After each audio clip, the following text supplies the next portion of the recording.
Legion baseball team. Be all you can, man. Go all the way. Vicky Sperling Realty, 211 Main Street, Cherryville.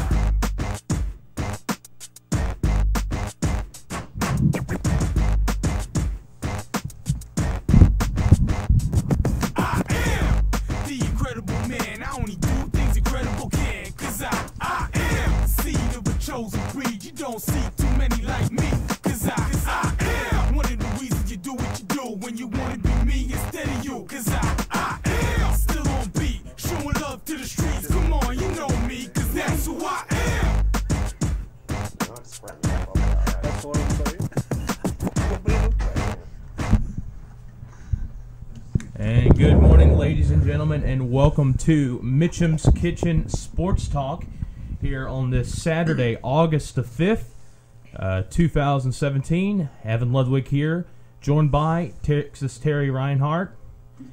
And we got some new, guests in here today, Carson Dockery and Shannon Allen. Welcome, guys. How are you doing today? Doing good. Good, man. Doing great. That's good. We got a fun show lined up for you today. We've got American Legion Baseball to talk about, the World Series coming up in less than a week. NFL just had the first preseason game, the Hall of Fame game.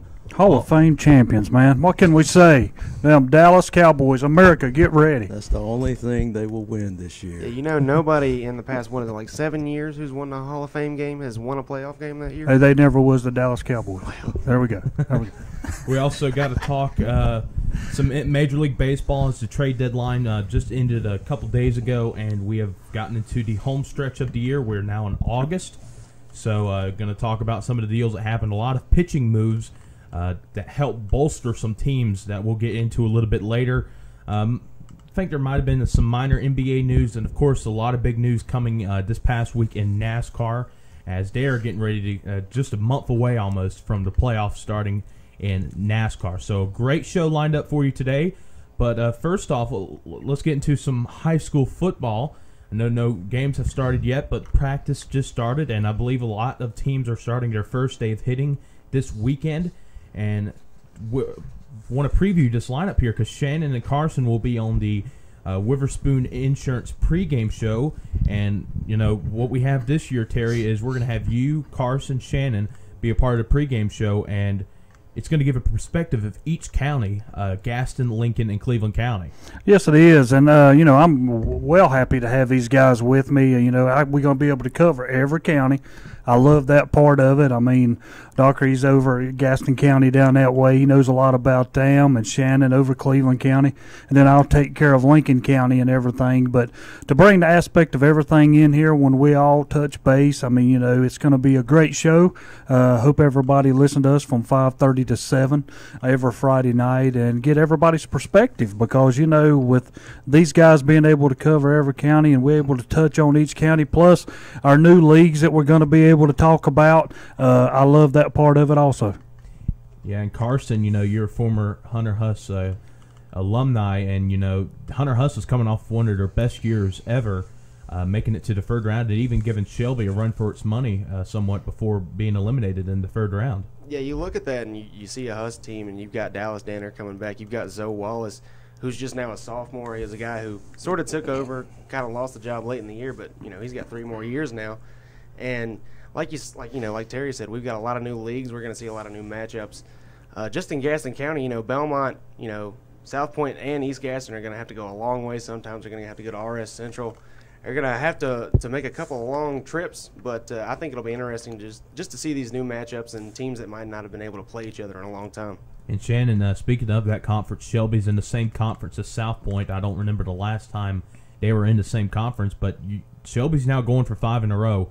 And, you know, that's real hard, and they lost a lot of their defensive backs and their wide receivers, but they still got quarterback Malik Surratt, Day Brooks, and, of course, the linebacker, all-state linebacker, Dax Hollifield. Yeah, I know probably the last time Shelby and South Point were in the same conference was the old Southwestern 3A conference back in the 90s, early 90s. But, yeah, that's going to be their defense this year is going to be what keeps them in probably every single ball game. They are going to be, you know, as advertised. And when you got all state, all American linebacker and Dax Hollifield. That's a good foundation to build on. Yeah, and Shelby, of course, see here looking at their schedule, they don't have the easiest start. They probably got the hardest non-conference schedule, I would think.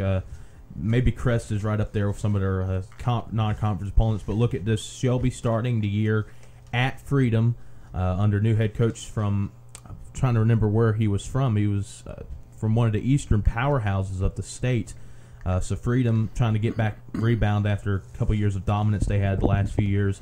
Looking at the week 2 opponent for Shelby is going to be at Crest. So you're going against your biggest rival in week 2. And, I mean, this is going to be pretty hard for Shelby because they haven't done this in a couple years, because usually they play Crest and then Burns at the end of the season. That's usually their last 2 games. So it's going to be real interesting to see how they start out against their rivals. Oh, yeah, it's going to be, you mentioned South Point earlier. Crest and South Point games basically flipping this year. So now you're getting South Point first week in November instead of the second, third week in September. That's going to make a huge difference in the ball game. I guarantee you that. But, yeah, playing Crest early, that gets that game out of the way. I know a lot of people in the county, a lot of people want to see that game in November, but I know coaching-wise, you want to get that game, play it, get it done with, and move on with the rest of your season. And looking at the rest of this schedule here, non-conference, they got Burns, of course, and then they got their humongous matchup, also Kings Mountain as well,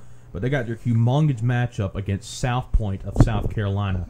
I mean, I don't know about you guys, but it's going to be hard for Shelby to try to win that game because South Point is one of the biggest powerhouses in South Carolina, and I mean, it's a different type of game down there when you look at some of the best in South Carolina. Oh, yeah, that's where your defense is going to – the defense will keep them in that game. It's going to be up to, as you said earlier, Surratt and Brooks and those guys on the offensive – especially the offensive line. I know that Shelby's replacing a good number of those linemen, so that's going to be the key, especially that early in the season.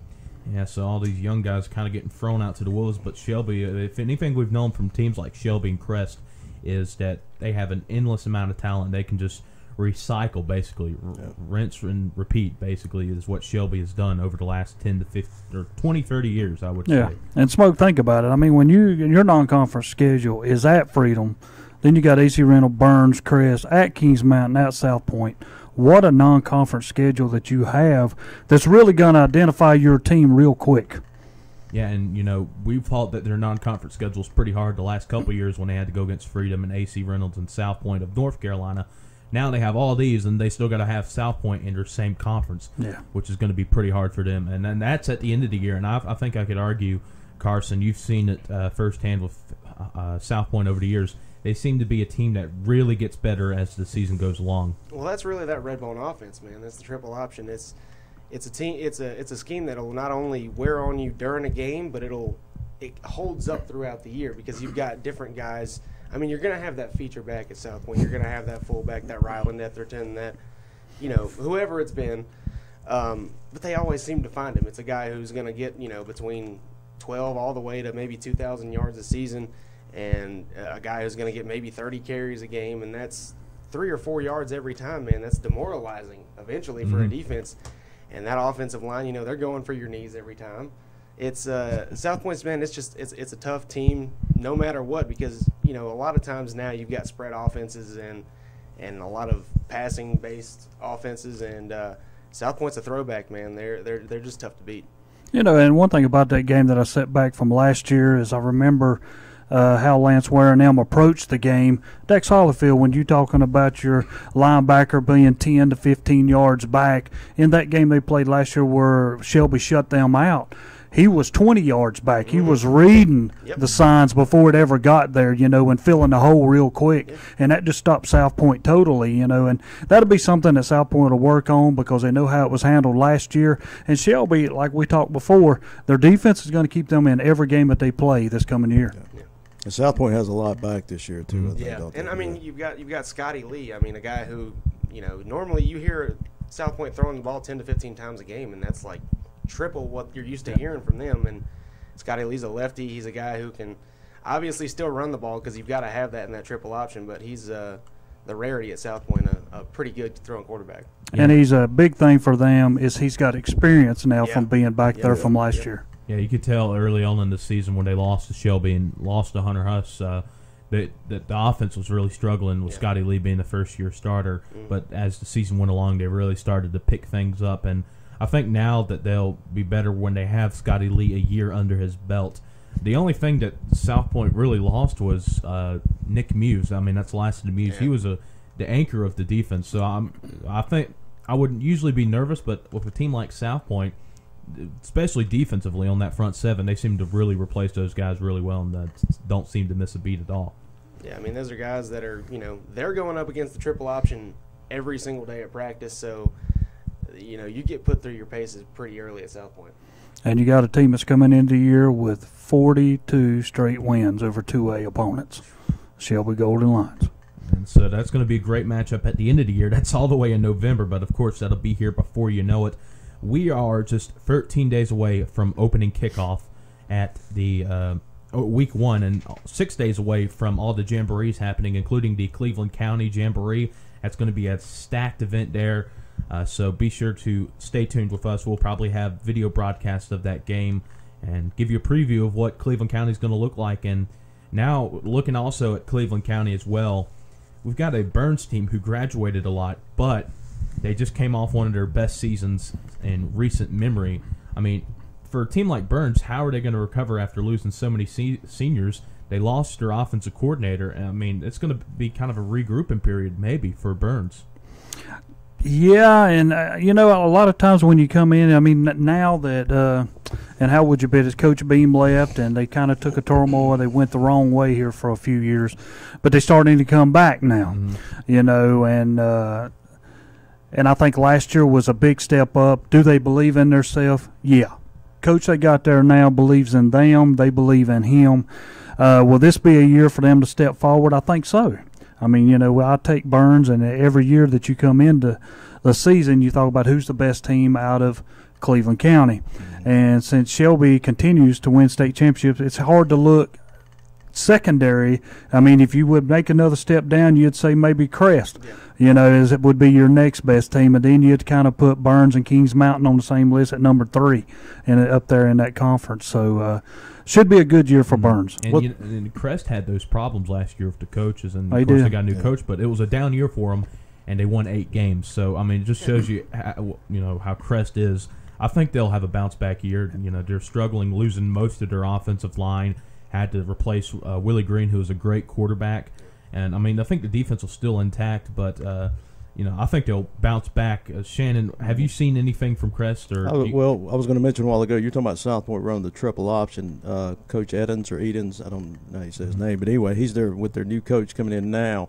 I think he's going to bring the triple option. I think he's bringing that with him. So if Crest can run that triple option as effective as South Point does with the athletes that Crest has, I mean, you're talking about now – I mean, as good as Crest was, now you're talking about something that's, that's going to be hard to beat. That's going to be, and especially once the guys buy into the system, once they get the offense down pat, come November, that's not a team I want to see standing across the field for me. No, definitely that Crest team. Yeah, and it's also when you go back, I remember Coach Lineberger a few years back, and they were like 1-2, 1-3 on the year, and he kept saying every week, we're improving. We're improving. Yeah. Only coaches can see the spots that's really happening out there. The offense starting to understand where they should be, and his team were 1-2 or 1-3 that year, but he kept saying we're improving. And by the end of the year, I mean at the very end of the year, they were playing for a state championship. So. Yeah, and I'm also going to looking at Crest. They don't have the easiest non-conference schedule. Of course, to start out with South Point, then they have to go all the way to Asheville against TC Roberson. I believe they're still a 4A school, so that's a pretty higher classification that they're going against. Then they're open week 3, week 4. They played a big game against Shelby, and then week 5 they host Weddington, which of course Weddington the last few years has been a real tough team. Almost eliminated Crest 2 years ago in the playoffs. Yeah, and a few years back they knocked out South Point. If I'm not, so you have to really think. Every time I think of Weddington, they bring in a decent program and a decent football team to your area, whether you go there or at home. Yeah. Also looking at Burns' non-conference schedule, it's not really. It's probably a little easier than Crest and Shelby, but still got some pretty tough opponents. Started out the year at Alexander Central, who had one of their best years in 4A last year. Now they're moving back down to 3A, so that should help them. Got some really talented running backs and a great defensive tackle. Then Burns is, with all these new schedule changes, we've got a lot of open weeks in the first 2 to 3 weeks, which is something we don't usually see. Burns is open on week 2. Then they play a big game against Shelby, and then they play East Rutherford and Hendersonville before they start out conference year against Ashbrook. And, you know, it's pretty tough, guys, right now to see, especially the conference that Burns is in with Gaston County, to see who will be the top team, with both Shelby and South Point being in their own little conference. Yeah, Burns is, and let me say this about Burns. They're one of those teams I look at this year. They're going to be that riddle team. You don't know, or that enigma team. You don't know what you don't know what's coming.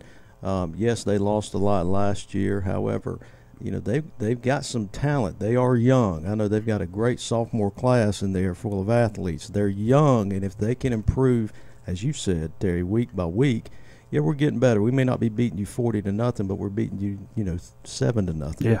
It's not 7-6, whatever. If they just keep getting better, and then once they get a little swagger about themselves, you never know what's going to happen with Burns. But like you said, the coach believes in the boys, and the boys believe in him. That's a huge step. It is. And of course, I think that defense is always going to be real stout with Coach Cogdell. Seems like every year, even the down years at Burns, Coach Cogdell had one of the best defenses in the county with what he's working with. He didn't have the most talented guys like they had at Crest when they were stopping people to only 3 points per game, but he was getting the defense a good amount to where the offense could at least score a couple of touchdowns to win games. So I think that defense is going to be something to look out for. But we got to mention the other Cleveland County team, Kings Mountain, who I think is also going to be somewhat of an enigma and a wild card, someone you can't sleep on. Mm-hmm. And we saw last year that this young kid has got a lot of talent, Raquelin Mack, only coming into a sophomore year. Last year as a freshman, I think you could say was the key factor in beating Crest. I mean, now with McLean graduating, it seems like this is going to be his team to really dominate and run the ball.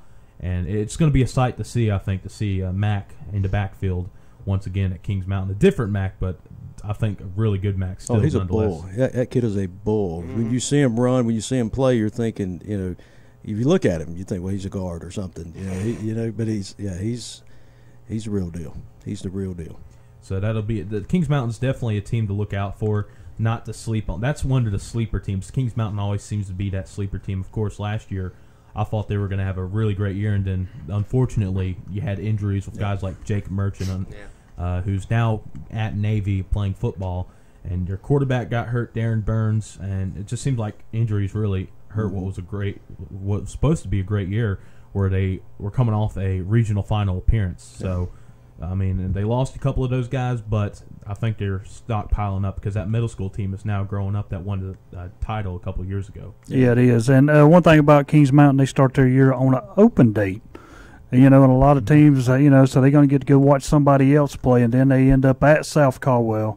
Then they have T.C. Roberson coming down here. Then they go to Culberson, then Shelby, then at Stuart Kramer start their league process. But, what do we expect out of them? There's a lot of years I sat in here and I say, this is Kings Mountain year. And all of a sudden they go 3-7 or 3-8. And then the next year I'll say, well, I don't know about Kings Mountain, and they'll go 9-2. Yeah. I think there's a lot of athletes over there that's hard to go around. It's getting them to play together. And, so. And I'm going to switch things over to Gaston County. We've talked a little bit about South Point. We've talked about Hunter Huss. Those are the two teams I think that we think are going to be the best in Gaston County right now. But I'm looking at a couple of these wild card teams, I feel like. And with this new conference, maybe their record might be bogged down a little bit. But looking at teams like Stuart Kramer and Forest View, Forest View always seems to be that team like a Kings Mountain that's kind of a wild card. But looking at Stuart Kramer coming off their best year, winning 7 games, making their first ever playoffs, and they're still keeping a good amount of players that are now seniors because that was their first graduating class last year that stayed all 4 years. I mean, this program's starting to grow, and it looks like it could take the next step. But with this new conference, I think it's a little harder than the conference they were in last year. Well, for our new guys, I'm going to ask them right off the back. Your Big South 3A, you got Crest, Burns, Kings Mountain, Ashbrook, Forest View, Hunter Huss, North Gaston, Stuart Kramer. When you look at Stuart Kramer, all the athletes that they have coming back for this year, where do you put them? I mean, do you say, well, okay, now we got Crest and Burns and Kings Mountain in here, Hunter Huss is going to be good. Do I drop them all the way from 7-4 or 8-3 down to maybe 4th or 5th in this conference, or can they be better? I mean, like you say, Stuart Kramer's gotten better year over year ever since they've started their program. They've just they've sent out, their first graduating class, first guys that have been there for 4 years, and they've got a lot of returners. They got Dylan Collins coming back on the defensive side of the ball. I think they've still got their quarterback Rockamore, right? Yeah, I believe so. Yes. And he was that's a big guy. Who's not only able to run the ball, he's got a pretty good throwing arm on him, but they've never played anybody like Crest. They haven't done anything like that yet, and they're going to have to get comfortable with him real quick. I mean, you talk about Huss, and Huss, they haven't lost to Kramer yet. Forest View hasn't lost to Kramer yet. There's a lot of teams that Kramer is still looking to get their first win against, and looking at Forest View, Coach Medlin is a guy who over the past 3 or 4 years we've seen him change his scheme to fit the players that he has. You had Logan Bradley there. You're running a spread offense. You don't really have a great quarterback this last year, so you turn it into like a power running team where you've got a couple, a two-headed monster in the backfield, and then you play with a good defense. This year, I'm like you say, I don't know what to expect out of Forest View. It's one of those teams where last year I thought they weren't going to play that great because I thought they were going to stick with that spread offense and they weren't going to really have the people to run it. But you see Coach Medlin able to play to the strength of his players, and he's able to change up, and he's able to stay fluid and put the best product that he can out on the field. Well, Shannon, what do you think? I mean, I'm asking you to come out of Cleveland County into Gaston County. But well, if I'm getting ready to play Stuart Kramer, and I don't mean anything bad by this, but if I'm a Crest or a Burns or Kings Mountain, and I'm looking at Stuart Kramer, I'm thinking, okay, this is a week we can heal up a little bit. Mm-hmm. Because you don't know, like you said, you don't know what they've got, but you better be careful because once you step on the field and once the game gets going, and then you realize you're down 14 points to this team that you thought was going to be easy, and as what they've got coming back, it's going to be hard to play catch up with them. So I don't think you can sleep on them. I think it's going to be harder for Stuart Kramer, because they probably heard. When those kids were growing up, they probably heard Crest, or and they probably heard that thinking, well, okay, now we got to play Crest. We don't know, this is this monster over here in Cleveland County, But they're, when the kids start thinking that, but once they get out there and start playing, they're gonna realize, hey, that 17-year-old just like I am, and maybe we can beat these guys. So it's going to be, you can't sleep on Stuart Kramer, but I think Stuart Kramer can't be intimidated just by a name on your jersey. They're going to have to say, okay, we've played a team like this before, and we've done well last year. Hey, we can beat these guys too. So, and Stuart Kramer's still a new school. This is probably their 5th year. Got a lot of seniors this year. Yeah. I mean, that's the big thing. These guys have come through it, and when I look back and I think of who they play September the 15th, you got that matchup going to South Point, somebody that, we took part of your people over here, and we still want to beat y'all. But I remember last year, what was it, South Point beat them like 69-0. Oh, yeah. Or something like that. That's another one of the ones, Kramer's looking for their first win against South Point. Yeah. That's probably going to be the biggest one that they're really going to hone in and say, this is the team that we've got to beat for the first time. Yeah. And I'll tell you this, I remember, still a relatively new school in North Lincoln, but they were always get up big for the East Lincoln game. Yeah. Because, of course, East Lincoln and North Lincoln took away from East Lincoln students back at the time. And I remember that first time they beat them, it was like a huge sigh of relief and everything. So I think that's what Stuart Kramer really, they've already gotten the goal of making the playoffs now. They want to continue to make it consistently making the playoffs. And they, go against South Point in early September. I think that might be a big difference. Because we saw, how we said earlier, South Point's gotten off to some slow starts over the last few years, including a 1-3 start. Of course, they won a state championship, but it took a while for them, and saw Hunter Huss beat them in September, which I think really shocked a lot of us early on in the season. Let me say this too about South Point, and even with Ashbrook, they've got 2 new coaches, and Hodge at South Point, Andrews at Ashbrook. So, if you're gonna you can look, and I mentioned that a while ago, South Point's got a lot of players coming back, but I just realized, okay, they got a new coach too. All right, so maybe, playing a South Point this year, that's not under Mickey Lineberger's direction, maybe that's going to be an advantage to some of these, like a Stuart Kramer. and maybe we can get them because I would rather play South Point in September than I would November. Oh yeah, any day of the week. I mean, but now it's going to be, are the kids at South Point going to buy into what Hodge is doing as well? And I know it's probably the same thing, but it's still, you got a different coach. It's going to be different. I think it'll show more of Hodge in the early season. That's, like you said, that's when you're going to be able to get to South Point. They've got a new coach. I mean, it's, different book, same story for South Point. They're always going to run the red bone. That's you've got guys that are coming out of that, Lineberger coaching tree and all that stuff. And I mean, but South Point is going to South Point. That's what they're going to do. They're going to run the triple option. They run them starting at 6 years old. That's the only offense these kids know. It's ingrained in their DNA, man. It's just they can run that triple option in their sleep, it seems like. Yeah. Another team too. You mentioned Gaston County, and when I said Andrews at Ashbrook, I remember just watching when Cleveland County teams would go down there and play Ashbrook, Shelby, or Crest.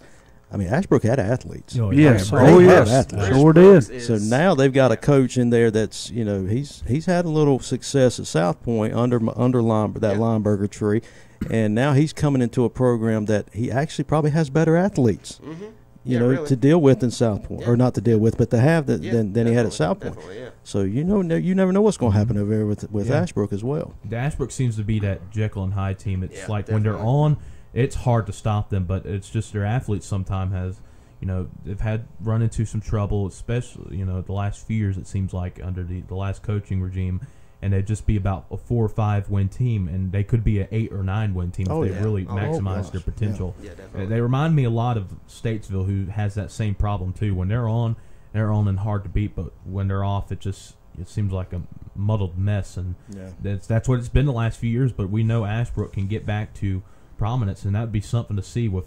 I mean, look at Gaston County. If all these teams can reach their potential, we'll have a very stacked big South. You're talking about the best conference in the state. If all teams will get to that point, no doubt. And just for the people out there, the conferences that we're going to be covering are 4 major conferences. Then we're going to cover 2 others. But the Southern Piedmont 1A Conference, Bessemer City, Cherville, Community School of Davison, Highland Tech, Mountain Island Charter, Pine Lake Pratt, Thomas Jefferson, and Union Academy now also has entered this program.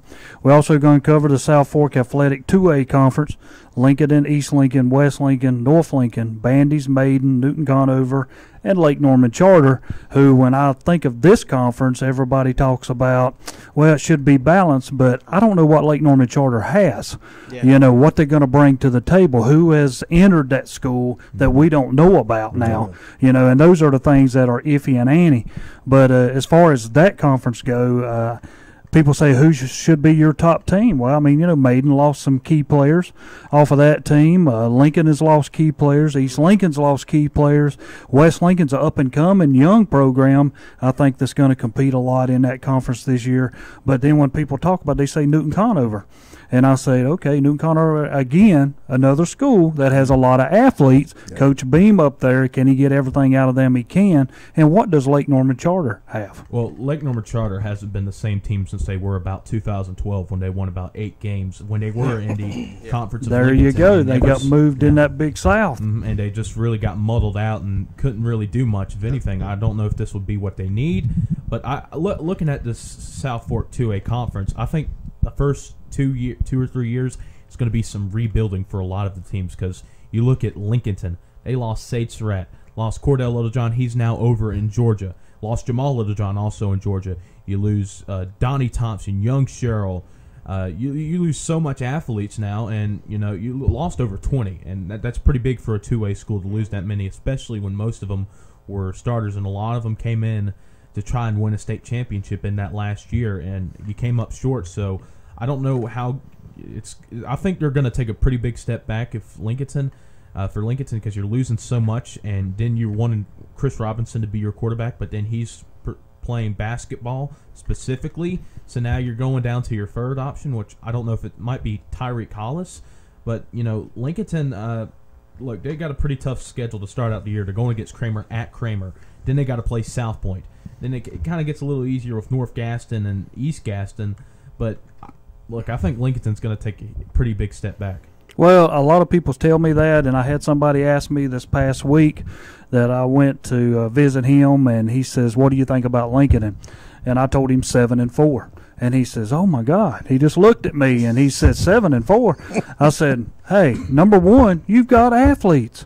Yeah. You know, can you feel? This is what happens on defense." If you're slow, you're slow. Mm-hmm. But if you have speed, you can stop accidents from happening where everybody, you know what I'm saying? But I said 7-4. He kind of took a step back and just looked at me. But on the other hand, up at West Lincoln, Dallas Bridges now is gone, you know, at quarterback. But he's going to bring Seth Willis. Mm-hmm. And I'm going to tell you, I know his dad's listening, but this is a young man who goes at it 110%. When he's out there, whether he's playing basketball, football, whatever he's playing, this guy only has one motion to him, and it's 110% of whatever he does. I think he's going to be able to lead West Lincoln to, you know, and then people say, well, how can he? I mean, you know, yeah, it's West Lincoln, but they also, when we talk about who can win this conference, they also beat Newton Conover last year, you know, so. You know, what a conference this can be, you know, just time going to tell, and we'll see. And looking at West Lincoln, they got most of their offensive line back, and that's with a team that's like huge. West Lincoln, that's a key. Yeah, that's huge. And you know, you got your bruiser running backs, and they also got some speedy running backs too. Eichert, I believe, is yes, Brendan Eichert, only a junior, so he looked pretty good last year. And Seth Willis, as you said, he'll give it 110%. He was pretty small compared to some other guys playing basketball, but he could really crash the boards and do a great job for West Lincoln. So if that shows you the effort that he has, I can't wait to see what he does at quarterback. But I was talking about Lincolnton losing a lot. We forgot to mention East Lincoln, who is losing a ton. Yeah. Not only did they lose Cameron Dollar, Dalton Salerno, Ryan Matz, Trevor Childers.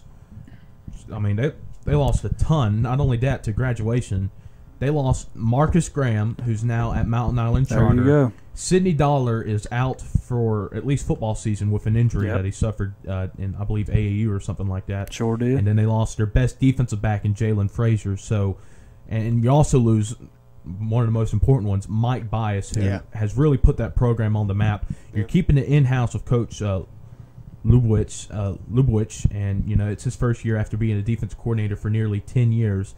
But, guys, I mean, when you lose that much and, you know, they don't have – their numbers are kind of down from the last 2 years, it's going to be pretty tough for a first-year coach no matter what. Yeah, and how can the new coach, Ludowicz, come in here and change a program that Mike Bias has established as one of the tops in North Carolina in 2A? When he leaves, just like we spoke before, Shannon, new coach, new phase, new things happen, and how you run it's a big difference. Do you have athletes down there? Yeah, to a point. Yeah. But I think the way Mike Bias run his program down there is huge. And now the new coach is in there. Can he get the same thing out of his players that Bias got out of his? Mm-hmm. You know, and that is a big key. Well, the thing, too, when you talk about a new coach coming in and plus add to the fact they've lost not everybody, but 90% of their offense from last year, their best players. Okay, when they get out there and start playing, let's say they – lose the first two, well, then you're going to have that crowd behind you start yelling. And the kids are going to hear that, okay? And the kids are going to start hearing, you know, somebody saying, well, the coach doesn't know we need a new coach. He don't know what he's doing. It happens. And yeah, it does happen. And so the kids are going to start second-guessing, and they're going to not buy into what this you know, he's been there 10 years. Did you say 10 years? Is that right? 10, 11, yeah. Okay, so, you know, and so if the kids hear that, I mean, a lot of negative things could come from that. However, on the flip side, a new coach could bring new swagger. You know, he said, okay, we're done with, you know, the Bias era. This is our turn. You know, and once the kids can buy into that, same thing with Lincolnton. You know, if and I know they don't have a new coach, but the thing is, you know, they're going to be a young group. You know, the coach can say, okay, all right, guys, we're going, you know, a lot of people are doubting us this year. Okay, let's show them how good we're going to be. You know, that could, you know, teenagers, you can get boys to do anything. You know, they got all kinds of things going on. They do. You know, and so once that happens, I mean, they can run through that brick wall for you. You never know what's going to happen with boys that age. And when you stand back, I always go back, and one of the biggest things I ever heard in 1998, when Chris Norman took over up here in Shelby, first few games, that's all we heard. Man, this coach is terrible. Oh, yeah. He can't win nothing. Then all of a sudden, he goes on and wins the state title. Oh, yeah. Then all of a sudden, Lance Ware comes in and says, you know what, I'm going away for what we've done up here in Shelby forever. We're going to open it up. Yeah. Oh, this is never going to work at Shelby. Oh, they're ready to crucify. You know, that's what I'm saying. Now, think of what's happened there. Yeah, they just keep counting rings, you know. Yeah, and, you know, East Lincoln, just to show you how great Bias was, I think they only lost 37 games. 37 games in his whole career. Over there. Yeah. And before that, East Lincoln, they didn't really sniff the playoffs hardly ever. No. From about the 60s to well, now wasn't Beam at East Lincoln? Yeah, maybe they didn't. A couple years. I don't know. They didn't ever. I don't think they had the best teams then when Wes Beam was over there coaching. Yeah. So it just shows you how much Bias meant to that program, and you know you can't be Mike Bias. You got to be your own coach if you're Coach Lubowich, right. And you do. You know you got to create your own culture. So I think it'll be somewhat of a learning curve for East Lincoln, especially losing so many players. They start out the year at Forest View, then they play, have a bye week, and then they play Ashbrook. So, I mean, those are two interesting teams that they're playing to start the year. Mm-hmm. And with this conference schedule, it's going to be interesting to see in Lincoln County. But the wild card, I think, in this conference of the South Fork 2A is North Lincoln, because they're coming back down from a 3A when they're playing Mooresville, Lake Norman, Statesville, all those schools. You know, me personally, I know that program has gone through a lot. You know, got a new head coach and Coach Pack, and I was walking the track over there a couple days ago. You could just tell the energy of the guys looking down on the practice field below the football field. That's something I haven't seen personally since Matt Beam was coaching at North Lincoln. Well, Smoke, I want to mention something, and you're down there, and you know them guys as good as anybody. But as they come down, and you're talking going from a 3A to a 2A, and a lot of people say, well, is that a big difference? Yes, it is. It's a big difference. I mean, you know, you're dropping back down, and now you're in a 2A conference. You got some transfers from Davis and Day who have come back home to where they should have been. But, and I'll put it like that because that's how I think. But that's my own opinion. But when you talk about a group down there and they're in this conference, it has to be upbeat for North Lincoln. Oh, yeah. I mean, I remember being at a couple of those games, calling them last year. Just, it seemed dead. Ever since I graduated, which we almost made the playoffs that year, you know, and then we ran into the quote-unquote murder's row of Mooresville, Lake Norman, when they had Ladowski, and Statesville, when they had that real fast quarterback. You know, our season was over. We were 5-2 at one point, and we almost beat East Lincoln if it wasn't for Chad Surratt coming in on PAT. Which, you know, my dad always says if we would have had 2 more minutes, we would have won that game. But that was the closest that we've come to the playoffs since Matt was there. It's been almost 10 years since North Lincoln's made the playoffs, or even sniffed it, for that matter. And you look at this, they have a good bit of seniors. They got 3 players coming back from Davidson Day, and one that is coming from Davidson Day decided to move into North Lincoln's district. And so you got 4 of those guys, so that'll help you guys. And I think looking at this team, it's not been what North Lincoln's been the last few years. They seem to have the most athletes they've had since Matt's been there, with those guys from Davidson Day moving in. And they've got an easier schedule than what they had to start out with East Lincoln, Lincolnton, and all those schools. And, you know, they're going against Carolina Wildcats and Fred T. Ford, Alexander Central, which is probably one of their toughest games of the year. And looking at this in Lincoln County as well, they're the only team that has a returning quarterback coming in Reed McCrory. He's been at the helm for 3 years. This is his 3rd year now, going to be playing in varsity as a quarterback.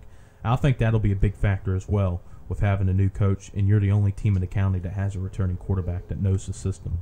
Well, and as I'm looking at your schedule, you come out on an open date, and again, you said the Carolina Wildcats, Fred T. Ford, at Alexander Central, at Bessemer City. If you can come out of here 3-1, then start your conference play at West Lincoln, you know, and then at Lake Norman Charter. But if you can come out of there 3-1, all of a sudden the guys start believing already in Coach Pack and what he's doing. Plus, they believe in the conference that they're in, and a big trip up to West Lincoln. Too, exactly. You know? So that's but you look at that conference or just that county. You know, the past 5-6 years, it's been Lincoln and East Lincoln. Now this year, you know, you're looking at it's going to be on the ends of the county, West Lincoln and North Lincoln. I mean, that's going to be the, you know, from what I'm hearing, you know, and from what everybody's saying, that's going to be the 2 best teams in Lincoln County right now.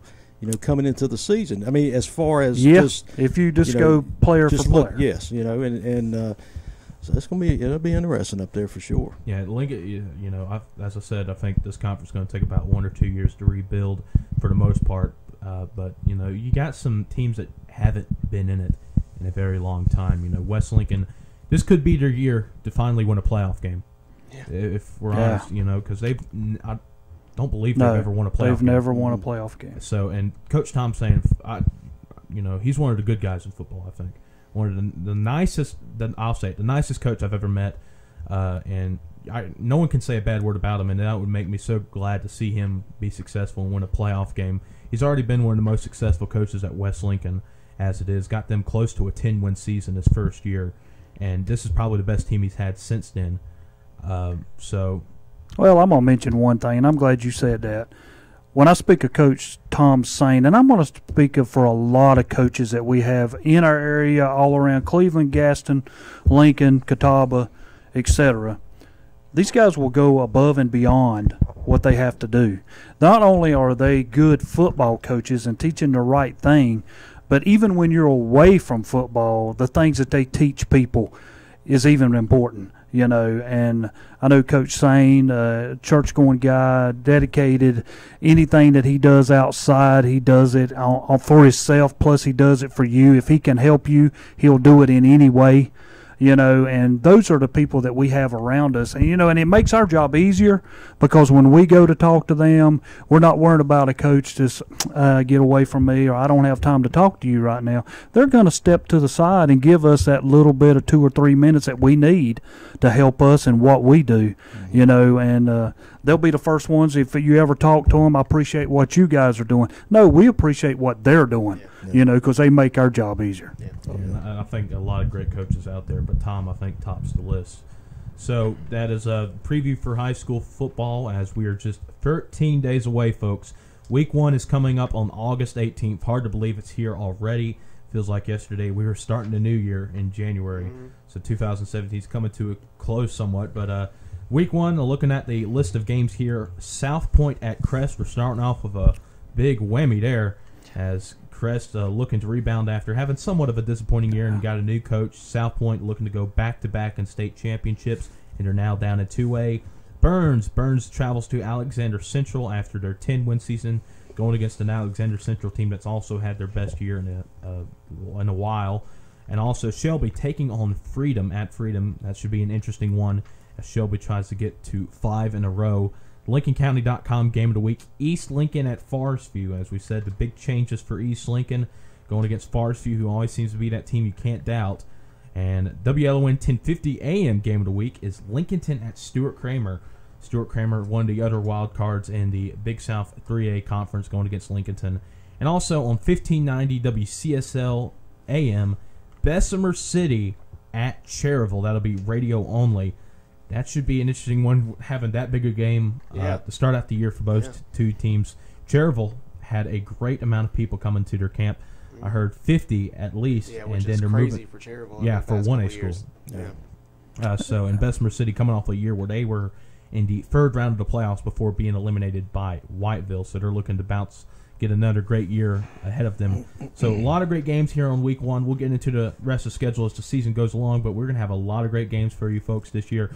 Of course, don't miss out on the Witherspoon Insurance pregame show, which will be hosted by Carson Dockery, Shannon Allen, and Texas Terry Reinhardt. And we'll also have the Ronaldo Automall postgame show. Pregame show is 5:30 to 7 p.m. and postgame show 10 to midnight after the game. So we'll be sure to get every one of those filled out every week. We'll have a lot of fun this year, and it'll start next Friday with the Cleveland County Jamboree. Yeah, and to finish mentioning the conference that we will cover, we mentioned the Big South 3A, and we mentioned the Southwestern Athletic 2A. The teams are in that conference: Chase, East Gaston, East Rutherford, RS Central, Shelby, and South Point. And the two other conferences we're going to keep up to date with is on account of some area teams around our area: the Northwestern Foothills 2A, Bunker Hill, Drone, East Burke, one of the biggest reasons for AT4, because we do have a lot of people listening from over that way, High Brighton, Patton, and West Iredale, and the Northwestern 3A, 4A with McDowell, South Caldwell, Alexander Central, Freedom, Hickory, St. Stephen's, Watauga, and former athletic conference. West Caldwell's in that conference, so we're going to cover 4 majorly, but 6 total. Just to get in our touching base around our counties and area. So, Smoke, to you, man. We'll go on a break here at Sports Talk. All right, thank you very much. When we come back, we'll talk some American Legion baseball a little bit, as we'll have a quick segment on that. You're listening to Mitchem's Kitchen Sports Talk on WCSL 1590 AM and WLON 1050 AM, as well as on YouTube.com. The Xfinity regulars take on a half-dozen Cup Series drivers. The NASCAR Xfinity Series. Logano and Keselowski go across the tunnel. It tightens up just a tad now. NASCAR's rising stars face the high-speed twists. 2 car lengths, the separation between the top 2. At Watkins Glen International. Keselowski right there. The Zippo 200 at the Glen. Team Penske goes to victory lane. Saturday at 1:30 on the Motor Racing Network. The Zippo 200 at the Glen this Saturday afternoon at 1:30 on Big O Country. 1590 AM WCSL and online at KTCBroadcasting.com. Free in Uptown Shelby, Charlie Daniels at this year's 7th Inning Stretch Festival. This year's 7th Inning Stretch Festival will be Saturday, August 5th from 3 until 10 p.m. with Charlie Daniels taking the stage at 8:30. Also appearing Southern Experience and Dirty Grass Soul. For a full schedule of events, go to 7thinningstretch.cc. Don't miss Charlie Daniels in Uptown Shelby Saturday, August 5th for this year's 7th Inning Stretch Festival. It's time to play at the Kings Mountain Country Club. Play and ride on the new cart paths. Play and ride 18 holes Monday through Friday for $28. Seniors 55 and older can ride and play 18 holes Monday through Friday for just $24. Play and ride 18 holes on weekends for just $37. For tee times, call 704-739-5871 for the Kings Mountain Country Club, located on 109 Country Club Drive in Kings Mountain. It's unstoppable in any season, any weather. Yes, it's hard to stop these great offers from Train and Roland Black Heating and Cooling in Gastonia. It's the Weather Any Season sale. Right now, buy a qualifying system and choose 0% APR financing for 72 months. Additional financing and trade-in allowance offers are available. See Roland Black Heating and Cooling for the details. The Weather Any Season sale at Roland Black Heating and Cooling, 501 East Franklin Boulevard, Gastonia. Call 704-865-1375.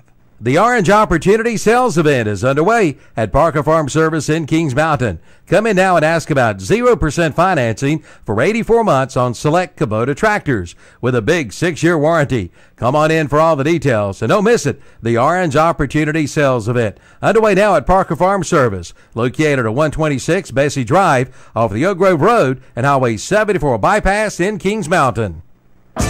Summer sales event is underway at Renato Cadillac Buick GMC in Shelby. Come in now and get 0% financing for 72 months on the 2017 GMC Sierra 1500 and the GMC Acadia SLT. But that's not all. Renato Cadillac Buick GMC in Shelby has 0% financing for 72 months on the 2017 Buick Enclave and the 2017 Buick Envision Preferred. Coming now for all the details during the summer's best sales event. Renato Cadillac Buick GMC, 4423 East Dixon Boulevard in Shelby.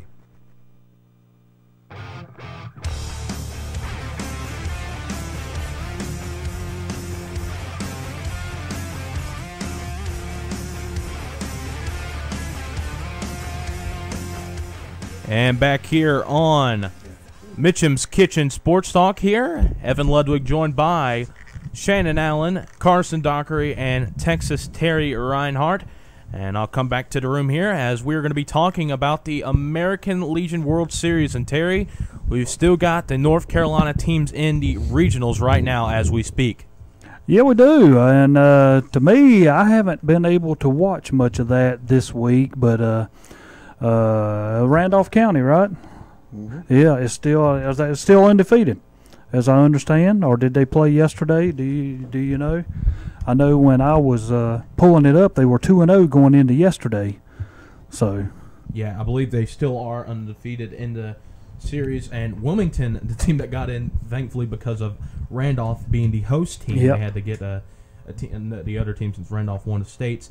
Wilmington lost the first game, but I think they have stayed alive every week since then. Going to be pulling it up here.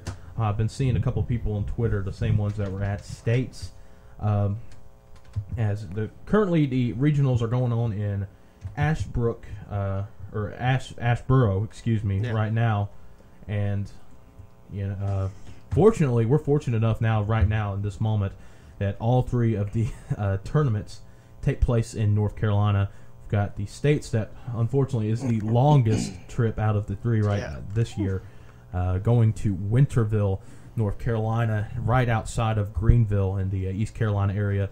And folks, let me tell you something. It is hot down there. People said it's. I remember my dad told me it was the armpit of North Carolina. They ain't lying. My dad was not lying when he said that. So let's see here. And there's a lot of things that happened during the state tournament that people, especially Shelby and Cherville people, were kind of questioning and saying, why? What's as far as the format, who was playing who, but yeah, I guess a little, when you have your that far away from home, you pretty much just got to just go and just hopefully you can just play the best baseball you can and come out on top. And unfortunately, both of our teams, Cherville Post 100 and Shelby Post 82, were the first two teams eliminated. First time that's happened in the nearly 20-year history of this format. So looking at the games today here, Wilmington will be taking on Tallahassee, Florida at 4:30, and that'll be at Copperhead Stadium in Ashboro. That's Field. Yeah. CPL, man. Yeah, CPL, as Carson Dockery, the voice of the Gastonia Grizzlies, is the one that actually calls the games. And the other game tonight is Florence, South Carolina, so another pretty local team there. 40-3 coming into this game against Randolph County, who's 36-8. That game will be at 7:30 p.m. So looking at this, only 4 teams remaining in the Southeast Regionals. The team that's going to be representing Southeast in the World Series will either be Wilmington, Tallahassee, Florence, or Randolph County. And folks, the last 3 years, or 2 years I should say at least, the teams that have been in the World Series for the Southeast Regional have been a Carolina team. Yeah. And they've both made the finals in the last 2 years. So got a big event coming up, of course. We talked about the Cleveland County Jamboree next Friday, but starting this upcoming Thursday, we'll have the American Legion World Series that'll go on through Thursday to Tuesday, so the 10th through the 15th of August, and then we'll be started right after that for football. You can listen to all the American Legion World Series games here on all of our stations, WOHS 1390, 101.5 FM, The Boss, WLON 1050 AM, and WCSL 1590 AM. Steve Robay of Robay & Associates will be working really all-nighters, basically, in that chair in the studio, Nissan of Shelby Studios, so we want to thank him for that. But, I mean, guys, you guys are going to be at a couple of the games. How excited are you for another year of the American Legion World Series? Well, this is my first year getting to work at over at the World Series, and I'm pretty excited about it. I've had my fill of baseball this summer so far, but I can't get tired of baseball. I'll definitely be excited to get out there and work a couple games. Mm-hmm. And I know with myself doing the PA announcing, I'll be doing it this year along with D. Ray Allen in the press box. So for each game, so that's going to be exciting on my end. But it's just fun to see, especially like last year with Rowan County. They came in. I mean, it's kind of bad when you play a team like they played Arkansas in the championship, and you got maybe 50 people cheering for Arkansas, and the rest of them's Rowan County. But on the other hand, when you look at if you're playing baseball and you got this mob of people just cheering for you, I mean it brings chills to you just thinking about it. So I hope either Randolph, Florence, or Wilmington. Hopefully Randolph because it's a little closer. I hope they can get here, and that'll be because it's just fun to have a local team. I'm waiting to Dave Cherville or Shelby to get in it. It's going to be a zoo down there, and that'll be a blast if that happens. That'll be fun. And one thing about Shelby, every year they seem to set a new attendance record. So I'm like, okay, let's see if we can break the one from last year. And next weekend, me and Smoke, y'all going to get bonus coverage because me and Smoke will be in here next Saturday morning from 8 to 10. Then you're going to be able to listen to us at 11:30 from over there doing our game that we got to do. Smoke even gets to start the thing off on Thursday with Calvin. Yeah, I get to start it and end it, so I'm very blessed to receive this opportunity with Calvin. I was like, really? They're starting a game at 9:30 to start this thing off. I didn't think they started it that early. So yeah, Thursday morning there'll be 4 games, or Thursday there's 4 games, which that'll be a hectic day. But then Friday there's just 2, 4 o'clock and 7:30, and then Saturday, Sunday, and there are 3 games, and then Monday and Tuesday it's 2 and 1. So yeah, so exciting. This is probably the 6th or 7th year that it's been here in Shelby, and it's the 2 years that I've been here working in the World Series. It's definitely been fun. And it's such a beautiful facility that Shelby has. Yeah, it's nice. One of the best ballparks in the area. I would say the best high school ballpark in the state, bar none. Yeah. And it even rivals some of the minor league ballparks here. Definitely, yeah. I mean, maybe BB&T Field in Charlotte has the crown on that one, but I mean, Shelby is just a beautiful ballpark, humongous, and it's such a great place to have the American Legion World Series. So and Saturday, I think it's next Saturday, they're going to be honoring Tim Burkeen, the police officer who was killed last year, I think a year ago around this time, or September. So there'll be an emotional time there for a lot of people, but it's a time for just to show people, hey, we're good, we can rally around each other, and just remember one of the fallen police officers here in Cleveland County. So of course, it was such a big moment when that happened. The funeral service actually took place at Keeter Stadium. Yeah. I remember we did a game, a couple months ago, and they still had some of the pamphlets out there for the funeral service up in the press box. So I was like, wow, I completely forgot about it.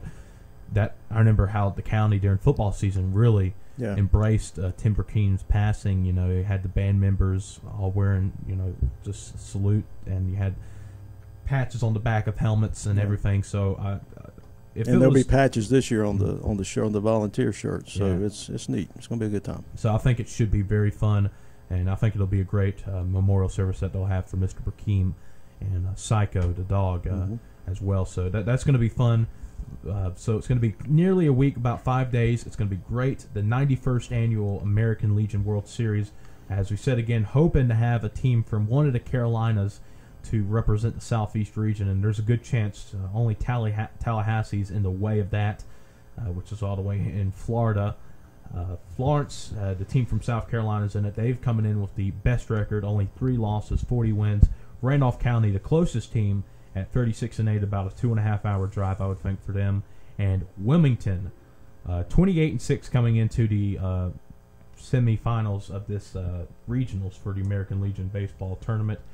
It's currently, if you want to go to the game, it's about a 2.5 hour drive, to get to Copperhead Stadium. So the first game starts at 4:30. If you want to go take in some of the action, that's when the first game is going to be happening. But again, folks, starting August 10th, Thursday, we'll have every single game of the American Legion World Series on all 4 of our radio stations, including online as well. That's the only radio station in the world that can say that right there. So we wear that badge with some big honor. So we want to remind everyone that. And also, tonight, the 7th Inning Stretch Festival will be taking place in downtown Shelby, including the Charlie Daniels Band. Yes, the Charlie Daniels Band will be headlining the event. So it should be a great one. That'll be taking place in downtown Shelby. Calvin and the gang will be there. They got a pretty busy day at Ronaldo Auto Mall and at the 7th Inning Stretch Festival. Of course, I'm tired of hearing these 7th Inning Stretch Festival commercials because he starts it off with "The Devil Went Down to Georgia," and I'm thinking that they're playing the whole song, but then Calvin comes in. It's like, because I love that song so much. But so if you want to listen to "The Devil Went Down to Georgia," go down to downtown Shelby tonight. You guys got any last words before we go to break one more time about the World Series? Let me say this about baseball, about the Legion baseball. When you talk about Legion or in Legion baseball, it's good to see these other kids come in here, these other teams from a Oregon or Hawaii, because it just shows you that New Jersey, there's a lot of good, we want to say we got all the athletes around here. Obviously, that's not true, but it's good to see how they play the game of baseball. Yeah. It's good to see, what's this coach going to do here? Maybe they're, are they going to play small ball, or are they just going to, bear their, put the shoes down and swing for the fences? I mean, it's really good to see how the strategy works from team to team and year to year. Yeah, and one thing about it too, Shannon, every time I thought about playing myself and been coaching, I always think there's always one game during a tournament that you should lose, that somehow or another you're going to pull one out.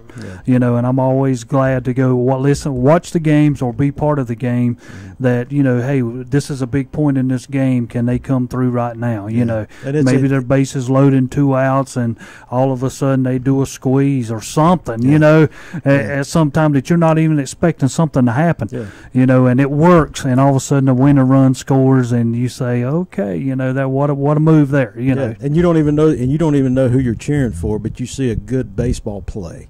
Yes, that's what it's about too. And when you talk about the underdog, it's fun to see a team, because every year it happens down there. There's always a team that's they're the favorite to win it.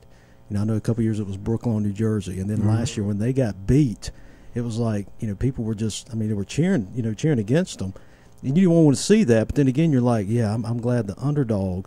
Seeing the underdog come back and win. That's what makes baseball great. It is. So. All righty, Smoke. All right, thank you very much, Terry. Once again, American Legion World Series starting August 10th. We'll have every game here on WLON, WOHS, WCSL, and on the Boss 101.5 FM. And also, 7th Inning Stretch Festival is tonight, which will be headlined by the Charlie Daniels Band. When we come back, we're going to be talking some Major League Baseball, as we had some big deals at the end of the trade deadline in the last few minutes involving some pitchers. We'll talk more about that when we come back here on Mitchem's Kitchen Sports Talk on WCSL, WLON, and on YouTube.com. Country Gold with Terry Clark. I'm Terry Clark, inviting you to join me this week for Country Gold, where we play all your favorites from the 80s and 90s. Country Gold with Terry Clark, Thursday afternoons 1 to 5 on Big O Country, 1590 AM WCSL, and online at KTCBroadcasting.com. The Carolina Panther Family Game Giveaway is back again this year. Someone's going to win 4 tickets to a Carolina Panther football game, a free night's lodge into the Hampton Inn in Gastonia, free Carolina Panther T-shirts and caps, and $100 in fun money. Register with no obligation to buy at Medical Center Pharmacy on East Academy Street in Cherryville, at Hillbillies Barbecue and Steaks on Garrison Boulevard in Gastonia, at Parker Farm Service on Bessie Drive in Kings Mountain, at Energy Direct, Highway 74 East in Shelby, at West End Sales, Highway 27, 18 North in Vale, at Dallas Express Pharmacy in Dallas, at Love's Fish Box, Shelby Road, Highway 74 Business West in Kings Mountain, at Honda Motorcycles on Highway 74 East in Shelby. The drawing to be held Friday, August 25th at 8 a.m. on the Boston Big O Country. Register to win the Carolina Panther Family Game Giveaway today. Denny Hamlin's lead is down to a car length. The Monster Energy NASCAR Cup Series. Truex is there in second, and here comes Brent Keselowski. NASCAR's best drivers. A crucial set of corners, the right, left, on its fastest road course. Slides it in deep. Here's Keselowski in third. The I Love New York 355 at the Glen. All over Denny Hamlin off turn number 7. Sunday at 2 p.m. on the Motor Racing Network. The I Love New York 355 at the Glen this Sunday afternoon at 2 o'clock on Big O Country, 1590 AM WCSL, and online at KTCBroadcasting.com. It's time. Time to head to the Pine Mountain Golf Course. Pine Mountain invites all former Pine Grove Golf Course players to come on up. You'll find a challenging 18-hole par 68 course. Play all day on weekends for only $22. Seniors can play and ride on weekends for $19. And ask about the Clip and Save coupons available. Call 828-433-4950 for your tee time at the Pine Mountain Golf Course, located at the base of the beautiful South Mountain State Park. Some people don't know what a credit union is. It's not a secret club. In fact, the only secret about a credit union is that it's better than a bank. Carolina Federal Credit Union offers the area's best rates, lower fees, and better service. I'm not just a number, I'm a member. My credit union helped me get financially fit. Our credit union helps our family out every day. My credit union. My credit union. My credit union. It's Carolina Federal Credit Union. Contact Carolina Federal Credit Union today and learn the secret firsthand.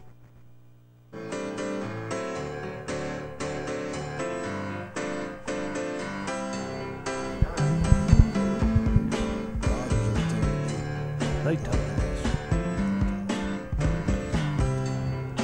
And welcome back to Mitchem's Kitchen Sports Talk here on WCSL, WLON, and on YouTube.com streaming live here in the studios, the Nissan of Shelby Studios.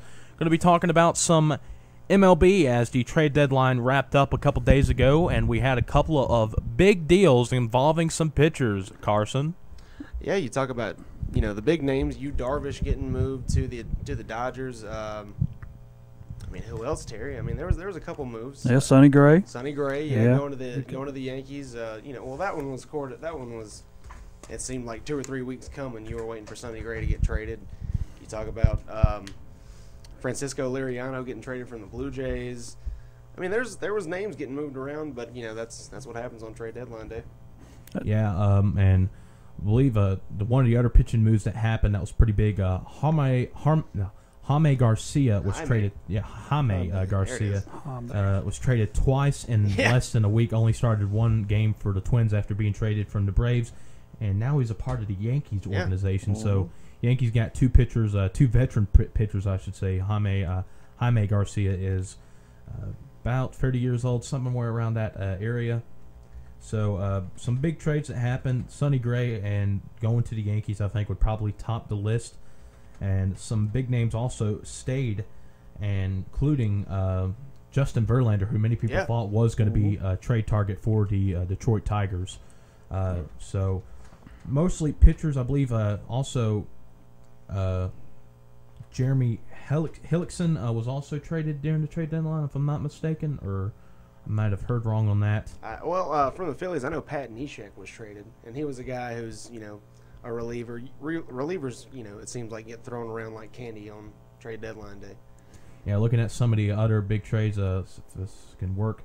Of course, Jose Quintana was traded a couple weeks ago to the Cubs from the White Sox. Also looking, Diamondbacks got J.D. Martinez from the Tigers, which he has really turned his career around with Detroit. Todd Frazier, the Todd fodder, is now a Yankee.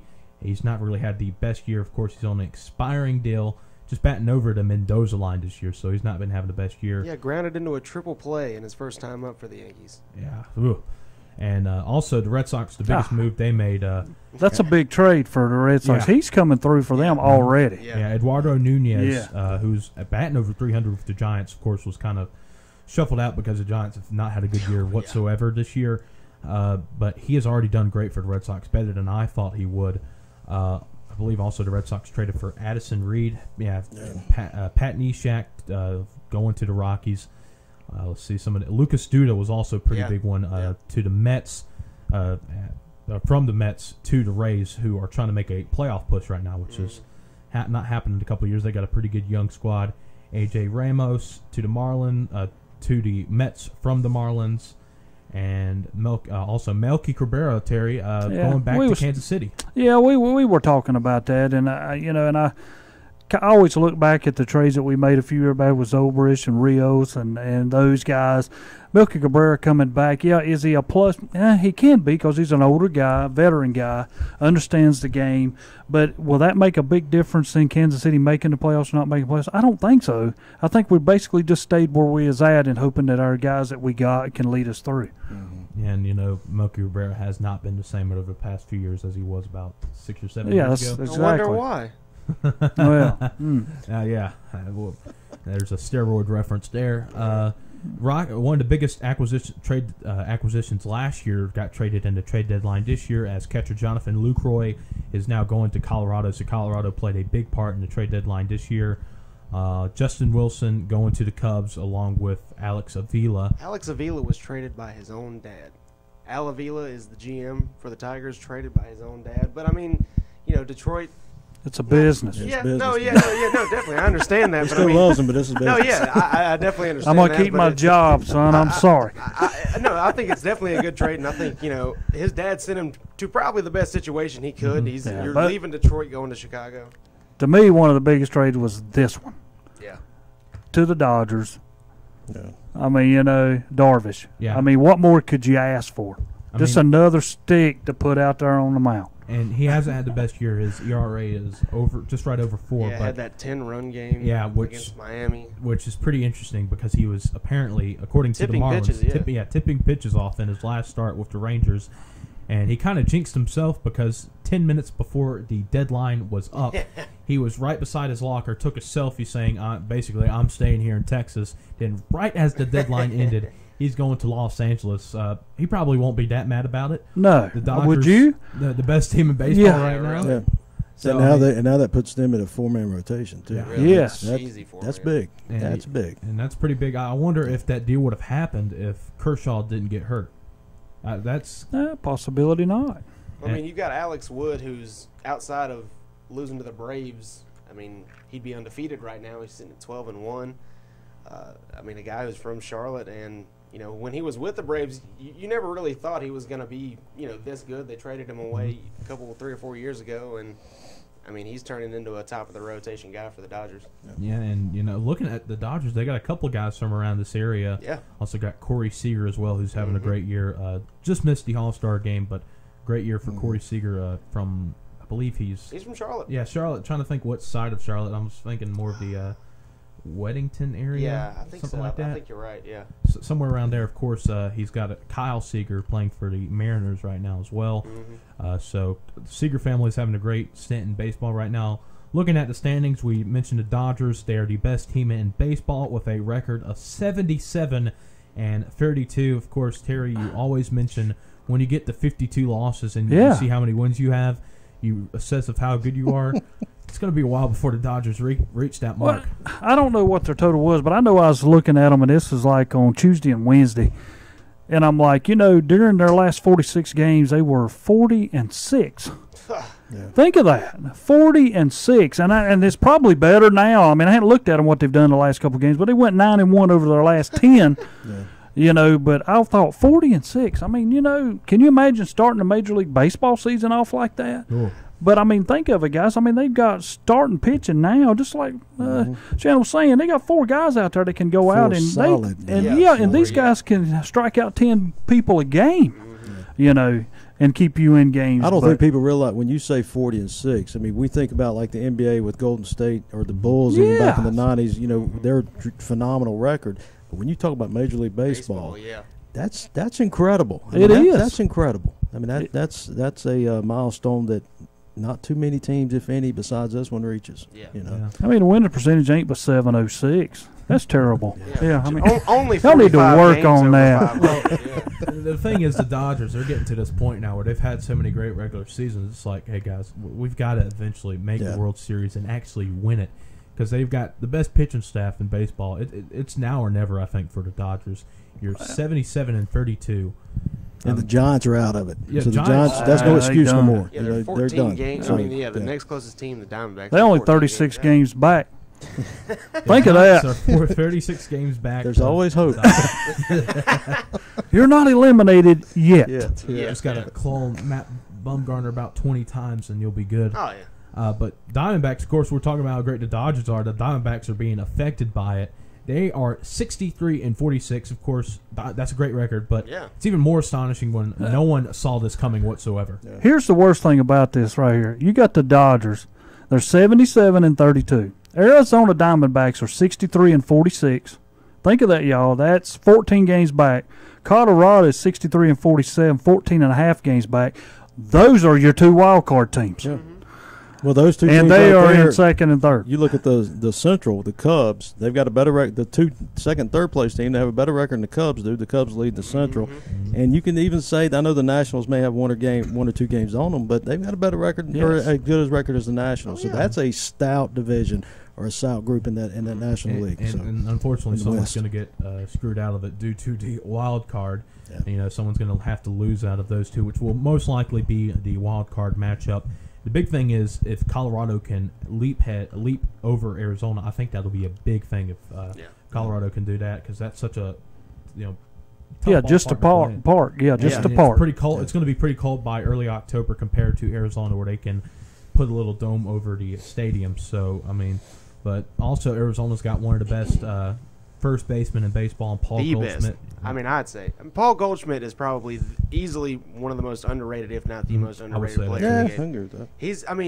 He's a guy who's putting up numbers that we haven't seen in 20, 30 years. He's a legitimate five-tool player. He's a guy who's on pace to hit 30 home runs, still 20 bases as a first baseman. He's got a Gold Glove.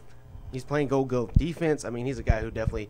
I mean, I don't think I've ever heard Paul Goldschmidt, speak one word.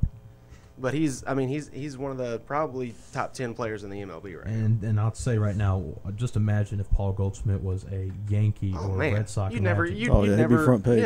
You'd never stop hearing about it. Looking at let's look at the stat real quick for Paul Goldschmidt this year, which is I believe last time I checked was about a month and a half ago, over 300. He's 325 right now as we're going into August. 25 home runs, 87 RBIs, a on-base percentage of 443.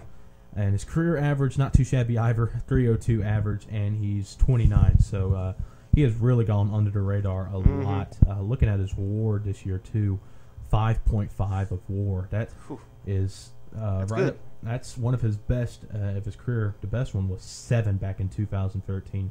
So he is really the most underrated player in baseball just because of his market that he's in. Yeah. So Diamondbacks, of course, despite their ugly uniforms, they are Well, you talk about if he was on the Yankees, you just think if he does those numbers 2 more years, whenever his contract's up, okay, there will be a big payday coming for him, in New York or Boston or somewhere like that. So, hats off to him. That's great. Yeah, that's great. Good stats. Yeah, he's in his prime years right now. So Arizona's got to milk it as much as it's worth. Looking at the rest of the National League, the Cubs have gotten back into the lead for the Central, but not by much. They're going to win it. They're going to run away. I'm not a Chicago man, but that's what's going to happen here. Terry has been saying this for months that the Cubs are going to run away. They haven't really ran away, but they do have the Central right now. And really, that's going to be the only way one of these teams is going to get into the playoffs is if they win the pennant, or the division, I should say. Milwaukee just a half game back. St. Louis 4.5 back, but they're under 500. Pittsburgh's in that same spot. And then Cincinnati's all the way down there. Looking at the East, might as well crown the Nationals already, who are 64-43, 13 games back of the Marlins, who are 51-56. The Braves kind of struggling lately, but they did get a win last night, beating the Marlins. They're now 50-58. The big news coming out of the Braves this week is that their 19-year-old phenom, Ozzie Albies, is now been called up over the last few days. Yeah. And I got a chance to see Albies play. Went to the Freddie Freeman rehab game in Charlotte, and I mean I've been keeping up with him for a couple of years now. He's a guy who made the move to second from short. He's a good athlete. He's a guy who, his first hit was a 3-run home run, but a guy who's not really going to have a lot of pop. He's a switch hitter. He struggled a little bit from the left side, but he's a very good defender. Eventually I think he'll become an elite defender, and you've got a lot of youth on the Braves coming up. You've got him. You've got Dansby Swanson, who was just sent down, but that's part of the growing process. He'll get back up at some point. He's a centerpiece. He's not one of those guys that the Braves are going to give up on, early. Mm-hmm. And you've obviously, the name that I'm really waiting for them to bring up is Ronald Acuna, a guy who, like you said, is 19 years old, already up at AAA with Gwinnett, and just been tearing the cover off the ball. And of course, you still got your franchise piece and one of the best first basemen in baseball, and Freddie Freeman, who, despite being injured, has gotten 19 home runs. And playing a new position this year for the first time. Yeah, third base with the trade for Matt Adams. And his average is 314.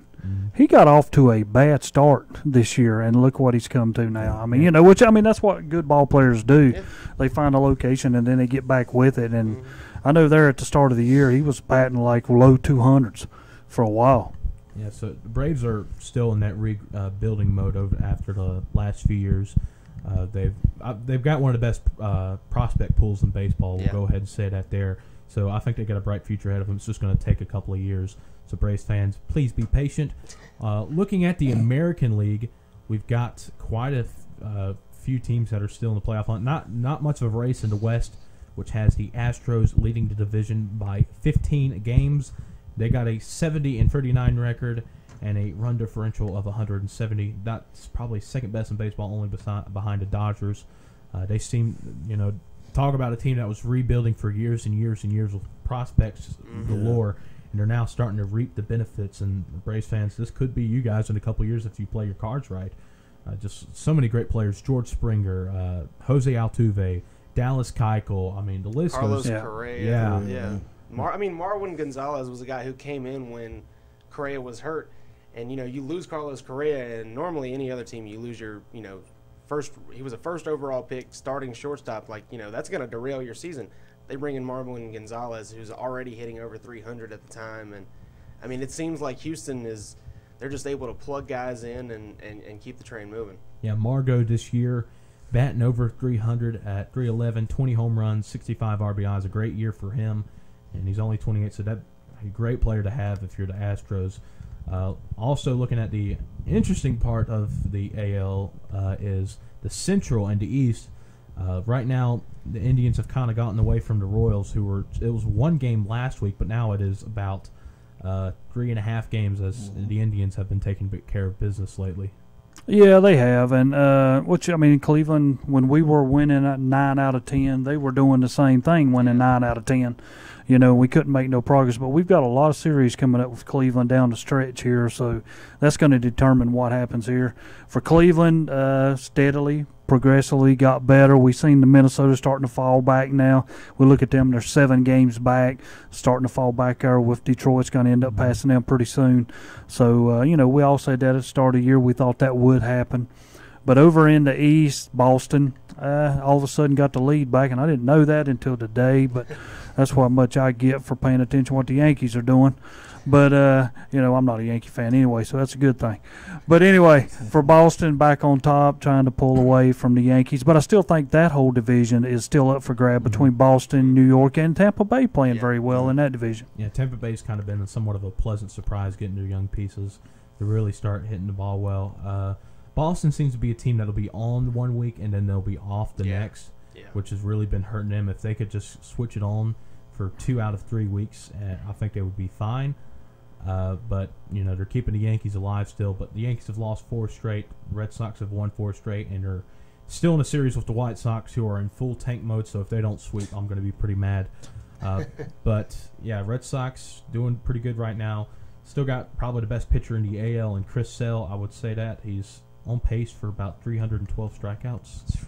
So I don't know when the last time a major league pitcher got to 300 strikeouts, but it's not been in a. He's got that weird delivery too. It's sidearm, man. It's like Madison Bumgarner, but it's a little. It's almost more violent and sort of a whipping motion. It's like he's hurting himself. Yeah, it really does, man. You'd never teach anybody to throw a baseball like that, but it works for him. And well, going back to what we were talking about during the break, we're talking about those underdog teams for the Legion. The thing right now, especially in the American League.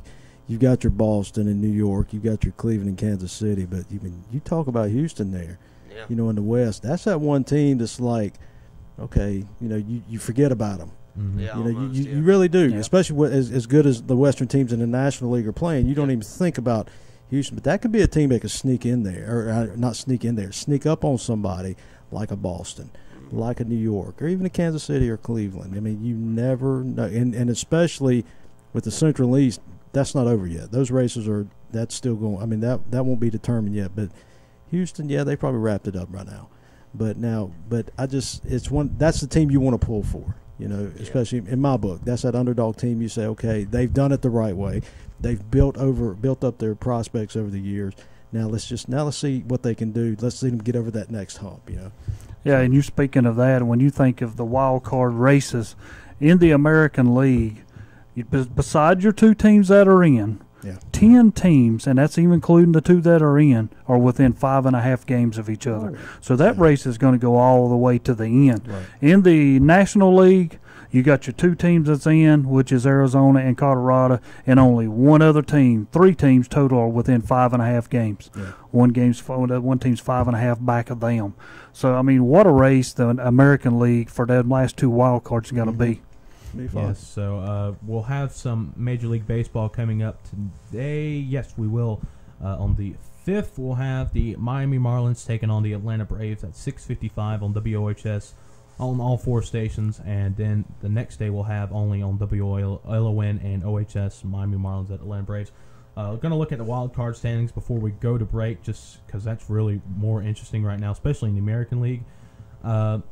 Yankees up a game for the first wild card spot. Then you have the Royals hanging on by a thread.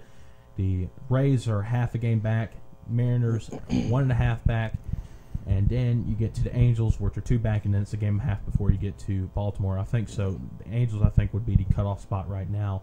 But, guys, we're going into really the home stretch of the year, and wild card in the AL at least, because looks like the 2 teams really got it on lock in the NL. Wow. It's wide open. It's open season. And Smoke, what did I tell you? When you get to 52 losses, see where you are at. So if it ended today, we are in. See? It's highly scientific. It's not how you start, it's how you finish. That's right. It's how you look at things, you know. You talk about the Astros. They feature, we talked about the Dodgers having a couple local connections. They've got Tyler White, a guy who has played around here in Legion baseball. He's from Rutherford County, and a guy who played for the Grizzlies, and in my opinion, probably the best Grizzlies player I think that I've ever seen there. He's a guy, just in the one season that I got to see him, he's a guy who can hit.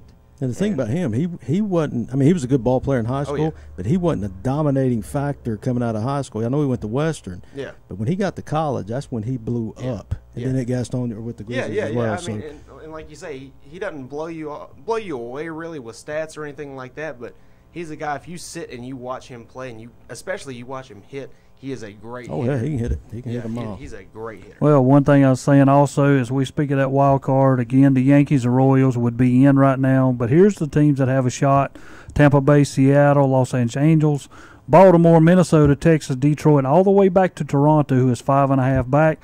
Teams that are eliminated is Oakland and Chicago, the only 2 teams in the American League who really have no shot at making the playoffs. Yeah. All right, Smoke. All right, when we come back here to Mitchem's Kitchen Sports Talk, we'll talk some NASCAR as we got some more news into next season's free agency pool, a big name, and also some rule changes starting next year and starting right now in NASCAR. We'll be back to talk about NASCAR on Mitchem's Kitchen Sports Talk on WCSL 1590 AM and WLON 1050 AM, as well as on YouTube.com. The Xfinity regulars take on a half-dozen Cup Series drivers. The NASCAR Xfinity Series. Logano and Keselowski go across the tunnel. It tightens up just a tad now. NASCAR's rising stars face the high-speed twists. 2 car lengths, the separation between the top 2.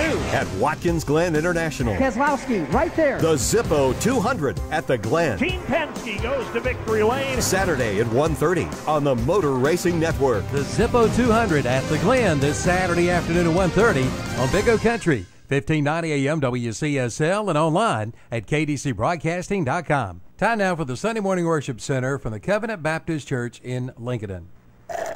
Honey, I am officially on break. Huh? This cold McDonald's McCafe drink is really chilling me out. Oh, me too. I'm officially on break from worrying about the weird sound coming from the garbage disposal. And I'm officially on break from having to think about cleaning out the garage. You've been thinking about that for 3 or 4 years. Yeah, it's about time I had a break from thinking about it.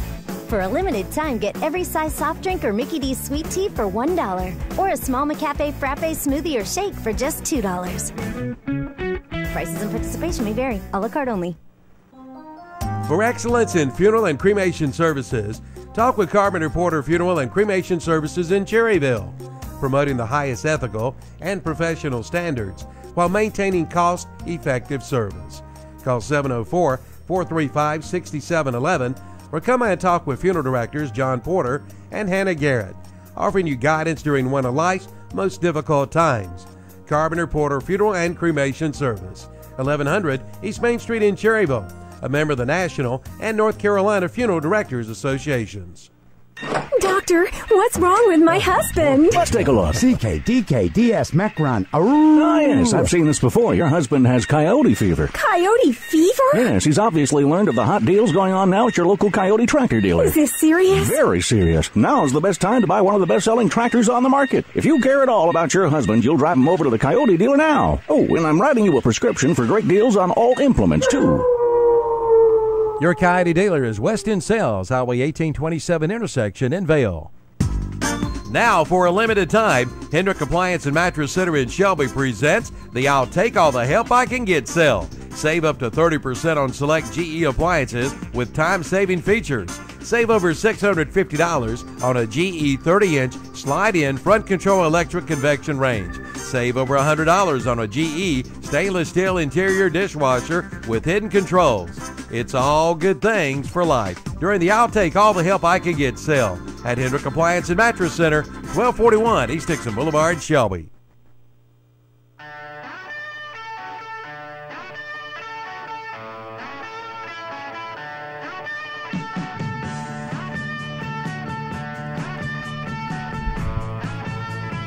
And back here on Mitchem's Kitchen Sports Talk, here on WCSL and WLON and on YouTube.com. Evan Ludwig, Shannon Allen, Carson Dockery, and Texas Terry Reinhardt here.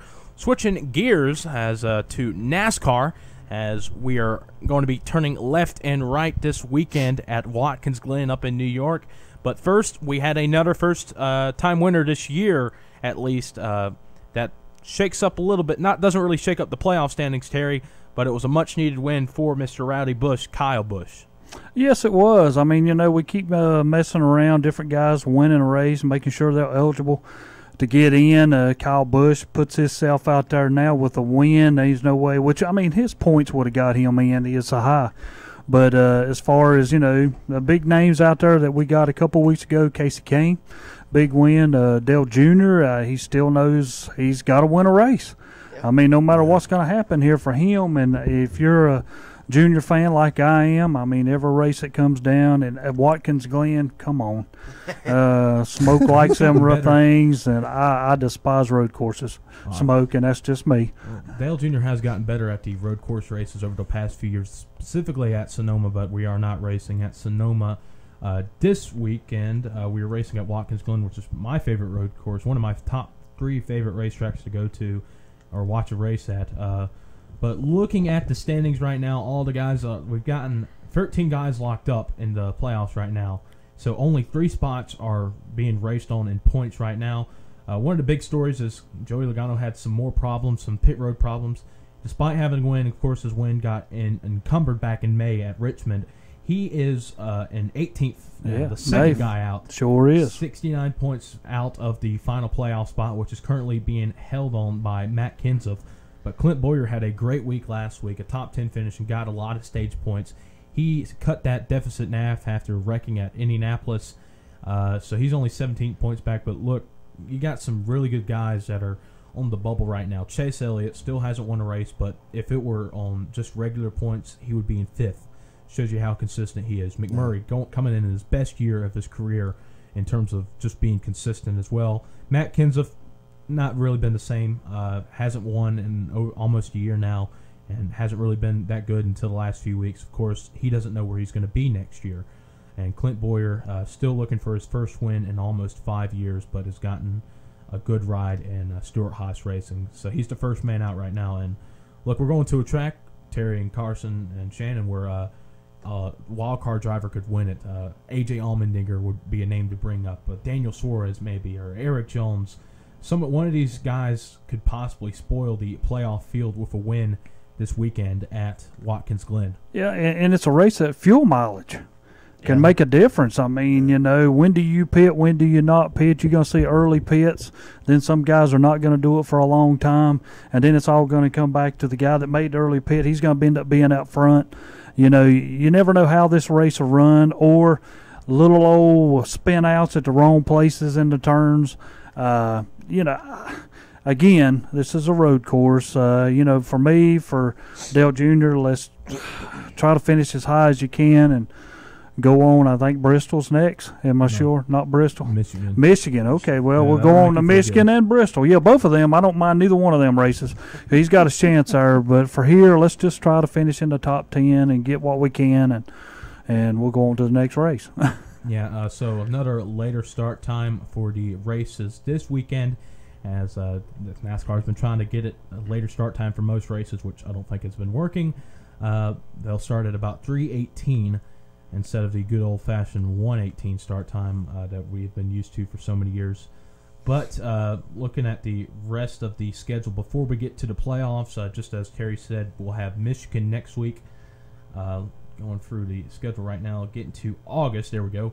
I Love New York 355 at the Glen. Coverage will start on WCSL at about 2 o'clock. It'll be MRN, the Motor Racing Network, for the next 2 weeks. Then we'll have the Pure Michigan 400. Actually, we will not have the race next week due to the American Legion World Series, but that'll be on Sunday, August 13th.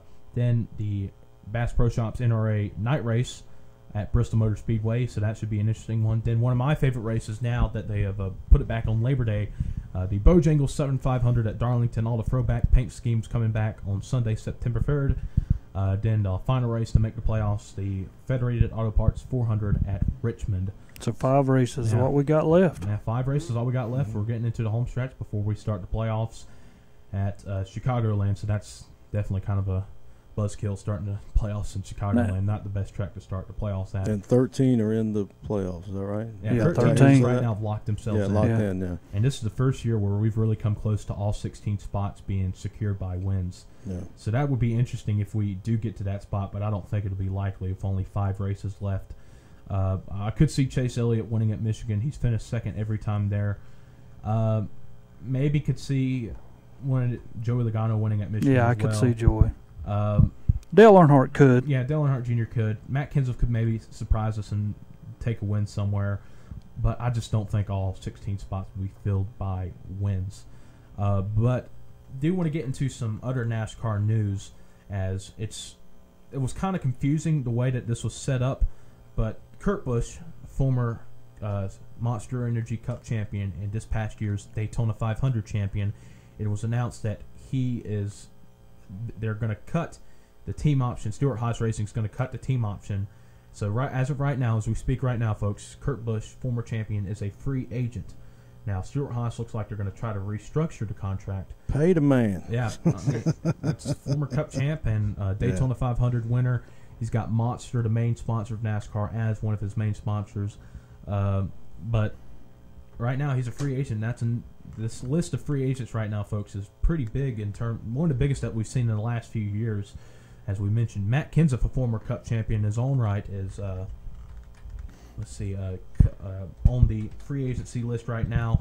Also, Greg Biffle, who is not racing this year, is still a free agent. Looking at some other names, Eric Almirola also is going to be, he's not a free agent as of right now, but his contract is up this year. So let me, here's the list of potential free agents. Eric Almirola, his contract ends this year. Chris Buescher, who is on a loan right now from Roush Fenway Racing. Kurt Busch, of course, his contract actually ends this year. Eric Jones going to be moving to replace Matt Kenseth. Casey Kane could be balled out of his contract this year, but that win in Indianapolis may have changed things. Brad Keselowski just got signed by Penske a couple weeks ago. This is a pretty big one too. The contract status of Jamie McMurray is unknown, who's having a great year. Paul Menard going to be moving to the Wood Brothers, replacing Ryan Blaney, who's going to Penske. Danica Patrick, who actually the last 4 weeks have gotten top 15s 4 weeks in a row, which is good for her, but time is running out for her. Let me stop you right there. And we were talking during the break, my racing knowledge is very limited, but Kurt Busch and Danica Patrick is at the same team, right? Yes. I just wonder why they're getting rid of Busch. They're keeping her. Look, there's been rumors. And even is there another one? Is it Boyer? Boyer, yeah. Is he on there? I mean, they haven't just joined him this year. I mean, Danica Patrick, she came, Formula One? Is that right? IndyCar. Okay, then came to NASCAR. Okay, that's great. She's the first successful female driver in a consistent span of years, but what has she really done? Think about it, though. The merchandise that she sells that's true. is probably just as good as Dale Earnhardt Jr.'s. I mean, it's not there. But if we define success by wins and losses in any sport whatsoever, okay, I mean, if I look at what Kurt Busch has done versus Danica Patrick, again, I'm limited, but I know. I mean, I hear the names and I look at those two. I'm thinking I want him. Yeah, okay, she sells merchandise, but is it really about merch? I guess it is about money. Think of it on this end. Yeah. That's just like when Hendricks decided, Kyle, you're not for us. You're tearing up too many of our cars. We're going to get rid of you. We're going to bring Dale Jr. in. Yeah. Did they make as much money? Probably did on account of the merchandise and all that he was selling. Right. But total wins-wise, Yeah. Kyle Busch has just absolutely eliminated him in wins. Yeah. I mean, it's like it motivated that guy in another way, you know, and he's went out here and won races. But now if you sit back and ask people, okay, which one would you want? Probably 80, I'm going to say 80, 75%, 80% going to say, just give me Dale Earnhardt Jr. on account. I know he's going to sell merchandise, whether he wins or not. Yeah, it's his name. Yeah, you know, and he's driver of the year, you know, so. And, you know, Danica Patrick's status unknown after this year. She could be maybe retired or free agent, so I think she has contemplated retirement. But talking about sponsorships, she's lost a couple sponsorships over the last few years. Of course, GoDaddy, who was her sponsor for almost 10 years, left her a couple years ago. Nature's Bakery had a weird thing where she was anxious. I think they let go of her contract during the off season because she was posting stuff on Instagram that wasn't to what Nature's Bakery thought should be to a person they sponsor. So she's losing sponsors. Looking at her career, 175 starts, only 7 top 10s, and it's not like she's in crappy equipment. Yeah. You know, they switched teams back in 2014 for Kurt Busch, so Tony Gibson was with Danica the first couple of years, and Kurt Busch has had one of the best runs of his career. Look, you know, Danica Patrick's probably helped move the sport in a positive direction because absolutely, you know, absolutely. The more diversity for NASCAR, I think, the better, because it's been the same guys for nearly 70 years. And we're starting to get some change with that with guys like Daniel Suarez and also Bubba Wallace, who could be taken up maybe by Stuart Haas or by Richard Petty Motorsports if they want to. I mean, I've heard there might be an announcement next week or 2 weeks from now, depending on who's going to drive that 43 car next year. If Richard Petty stays at Ford, I think it'll be a Darrell Wallace Jr., which will be big because that'll be the first ever African-American full-time driver since Wendell Scott back in the 60s. And I think that's something NASCAR really needs, and because it's really what they've been lacking. But Darrell Wallace actually looked pretty good in those 4 races he took over for Eric Almirola. You know, and another thing, too, Danica Patrick is getting victory lane. Ricky Stenhouse wins, she's right there. Yeah. So see there, she's getting her face shown anyway. And I think the big thing from Danica Patrick that you clicked on, you know, and it showed her page. I think she only has led 64 laps out of a possible 49,000. She's only led 64 laps. I mean, I'm not that great at math, but percentage-wise, that's not good. No. And when you look at that, I would love to know how many of those laps were at Daytona, Talladega, restrictor. You know what I'm saying? Yeah. Those are the ones, you know, I guarantee at least 45 of them come from those races or more. Yeah. And also, NASCAR just came out with a full just line of news this week, as it was announced Tuesday, I believe, that NASCAR is furthering restricting on Cup drivers from racing in the Xfinity and the Truck Series, which, of course, guys like Kyle Busch have been outspoken and saying he owns his own truck team. If they completely ban Cup drivers from the truck teams, he will suspend operations and basically just quit the team. Won't have Kyle Busch Motorsports. But so he can't own the team. He can't be a part of the Truck Series. Is that right? Well, he can own the team, but he can't. He cannot race. drive. He cannot be the driver. Divisions. Yeah, that's what it looks like it's going to eventually. Which I just wish they would go full time. Just go ahead and do it right now, because you're just wasting everybody's time. Well, Smoke, think of this: is that good or bad?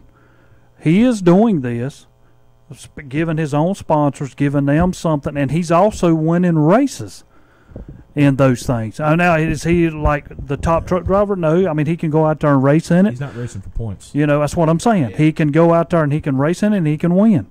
But I also understand where he's probably coming from. This is my group. Yeah. I'm racing. I'm making money from doing this. Yeah, I'm not in this points battle, but I'm also on the other end, too. I don't think he should be in there taking points away from some guy that is racing. And experience. You know. I mean, the lower 2 divisions, I mean, a lot of that is just seeing how a guy reacts to a long season, how he, reacts to being up this high.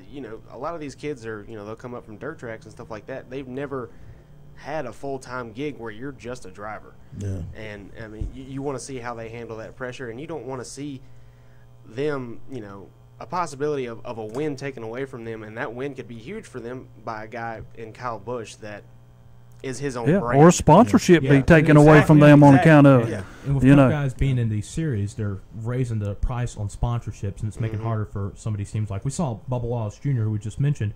He was 4th in Xfinity points, and Roush Fenway, out of all teams, had to suspend operations because they couldn't find a sponsor.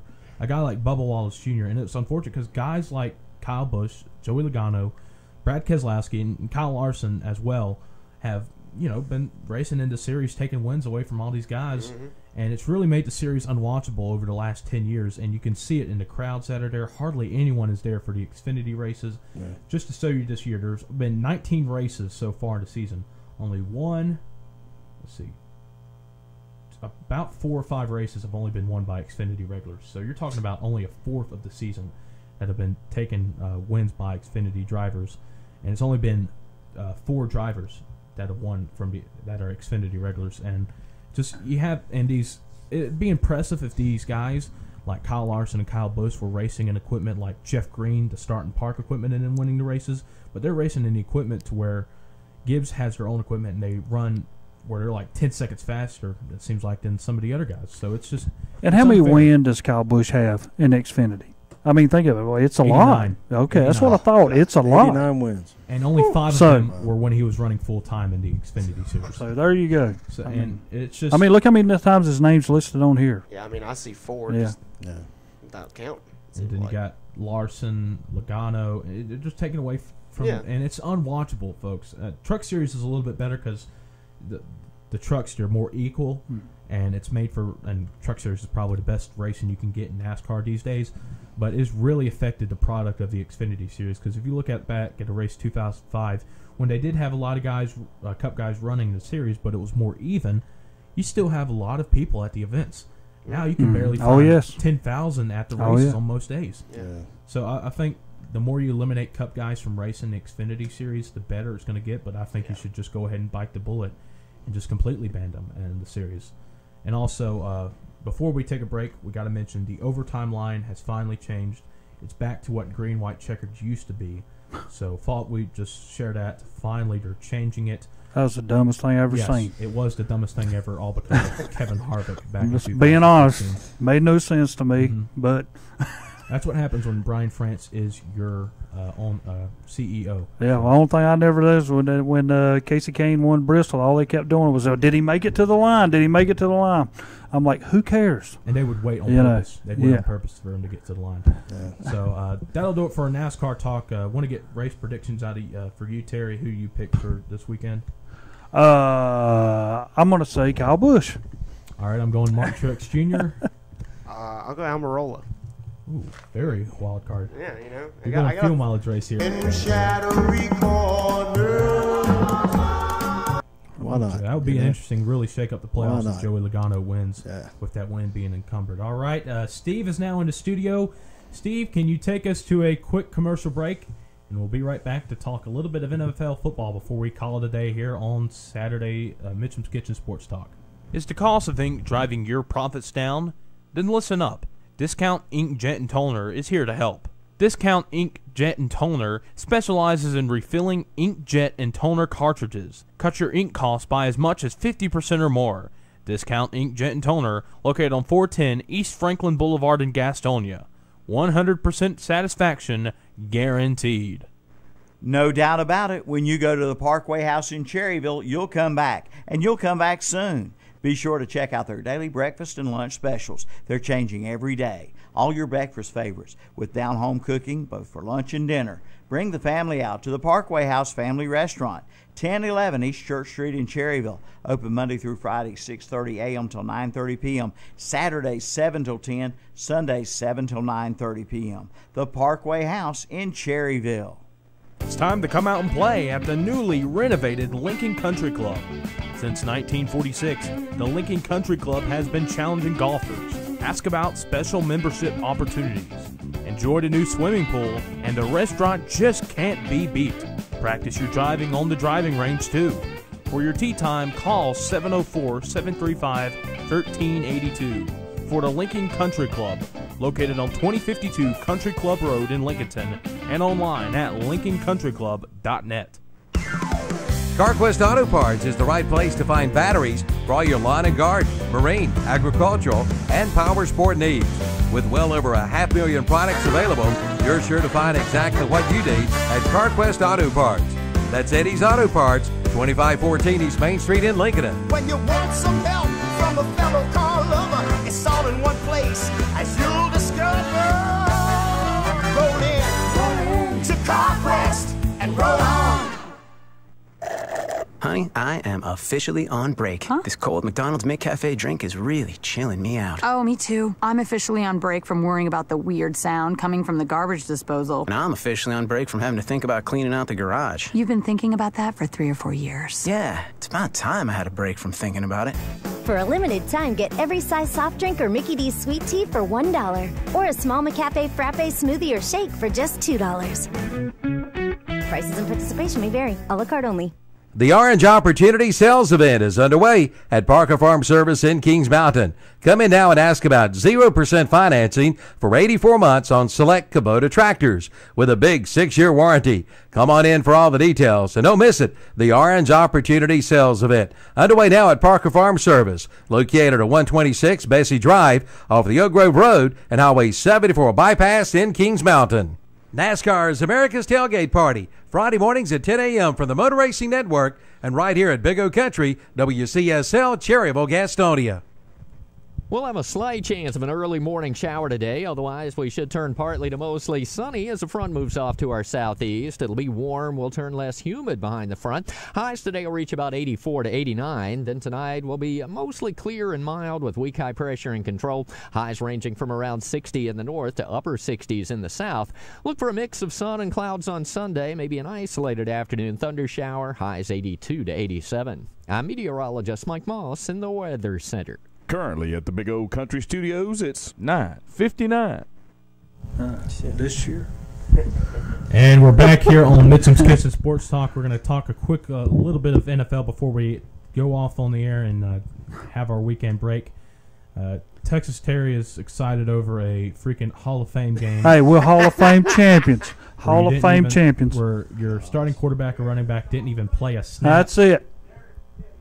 And Jerry Jones in the Hall of Fame now. Yeah, that's it. Yeah. Got to go over that. He probably bought his way in, but yeah, he's in.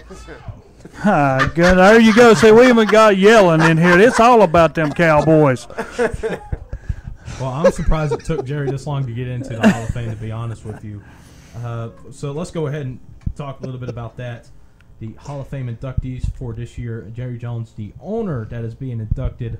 Of course, one of the starting to get to the point where some of the players I grew up, Carson and I grew up watching, are getting in, which makes me feel old. Oh man! LaDainian Tomlinson, the LT that we grew up with, is going into the Hall of Fame. LaDainian Tomlinson, ever since he left San Diego, they've never. Sorry about that. And also Kurt Warner, the greatest show on turf. Yeah, man. One of the best underdog stories in NFL history. Oh, absolutely. Which, I mean, just of course, the former Charlotte Arena Football League player back in the early 90s. Mm-hmm. So got some local ties to that. Jerry Jones, of course, the owner of the Cowboys since '89. Terrell Davis, a guy who's waited a long time. If he played a couple more years, I think he would have been in a while ago. Yeah. But What is he, 6 or 7 years that he played? 2,000-yard rusher. Yeah, that's what I'm saying, consistently for Denver. And then after that, got injuries, unfortunately, that ended his career.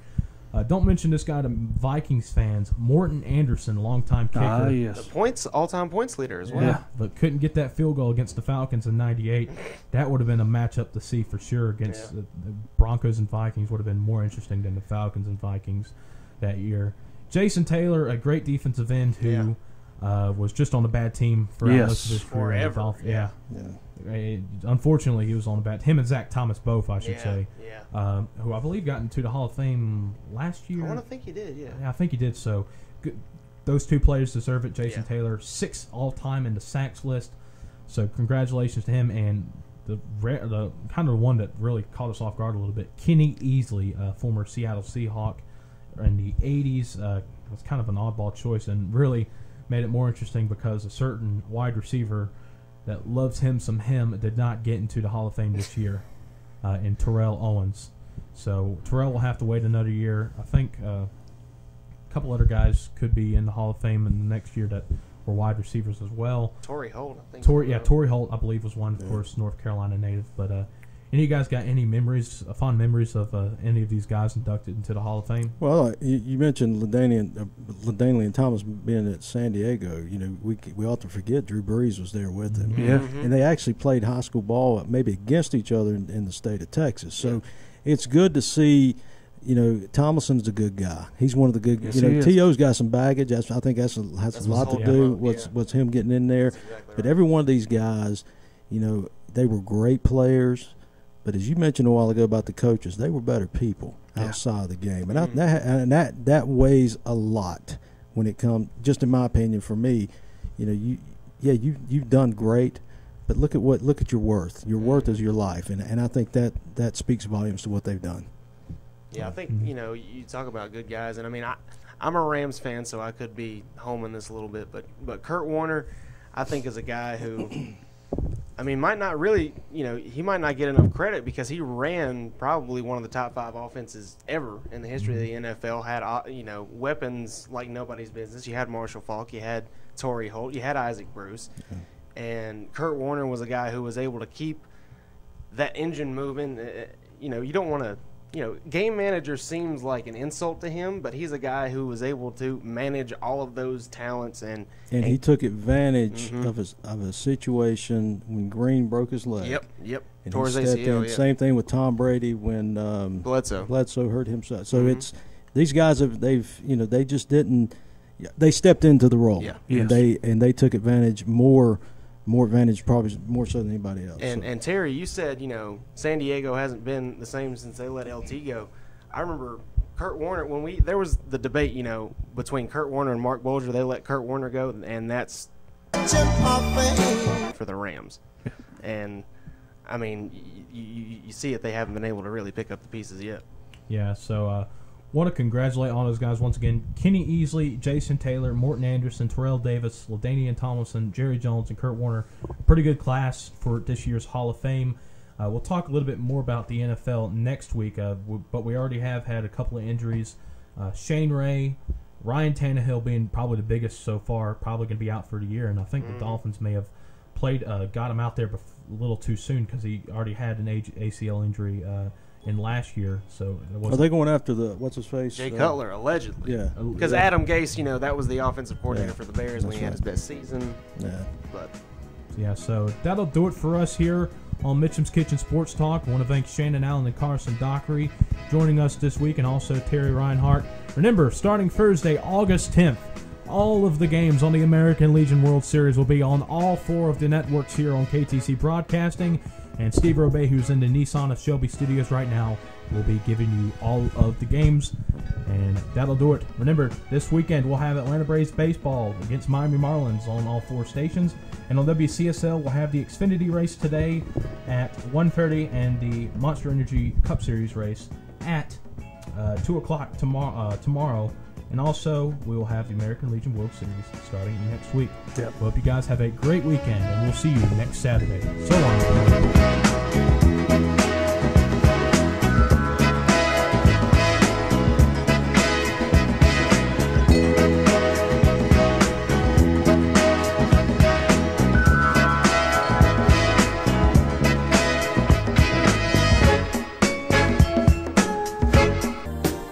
Let's just say so long.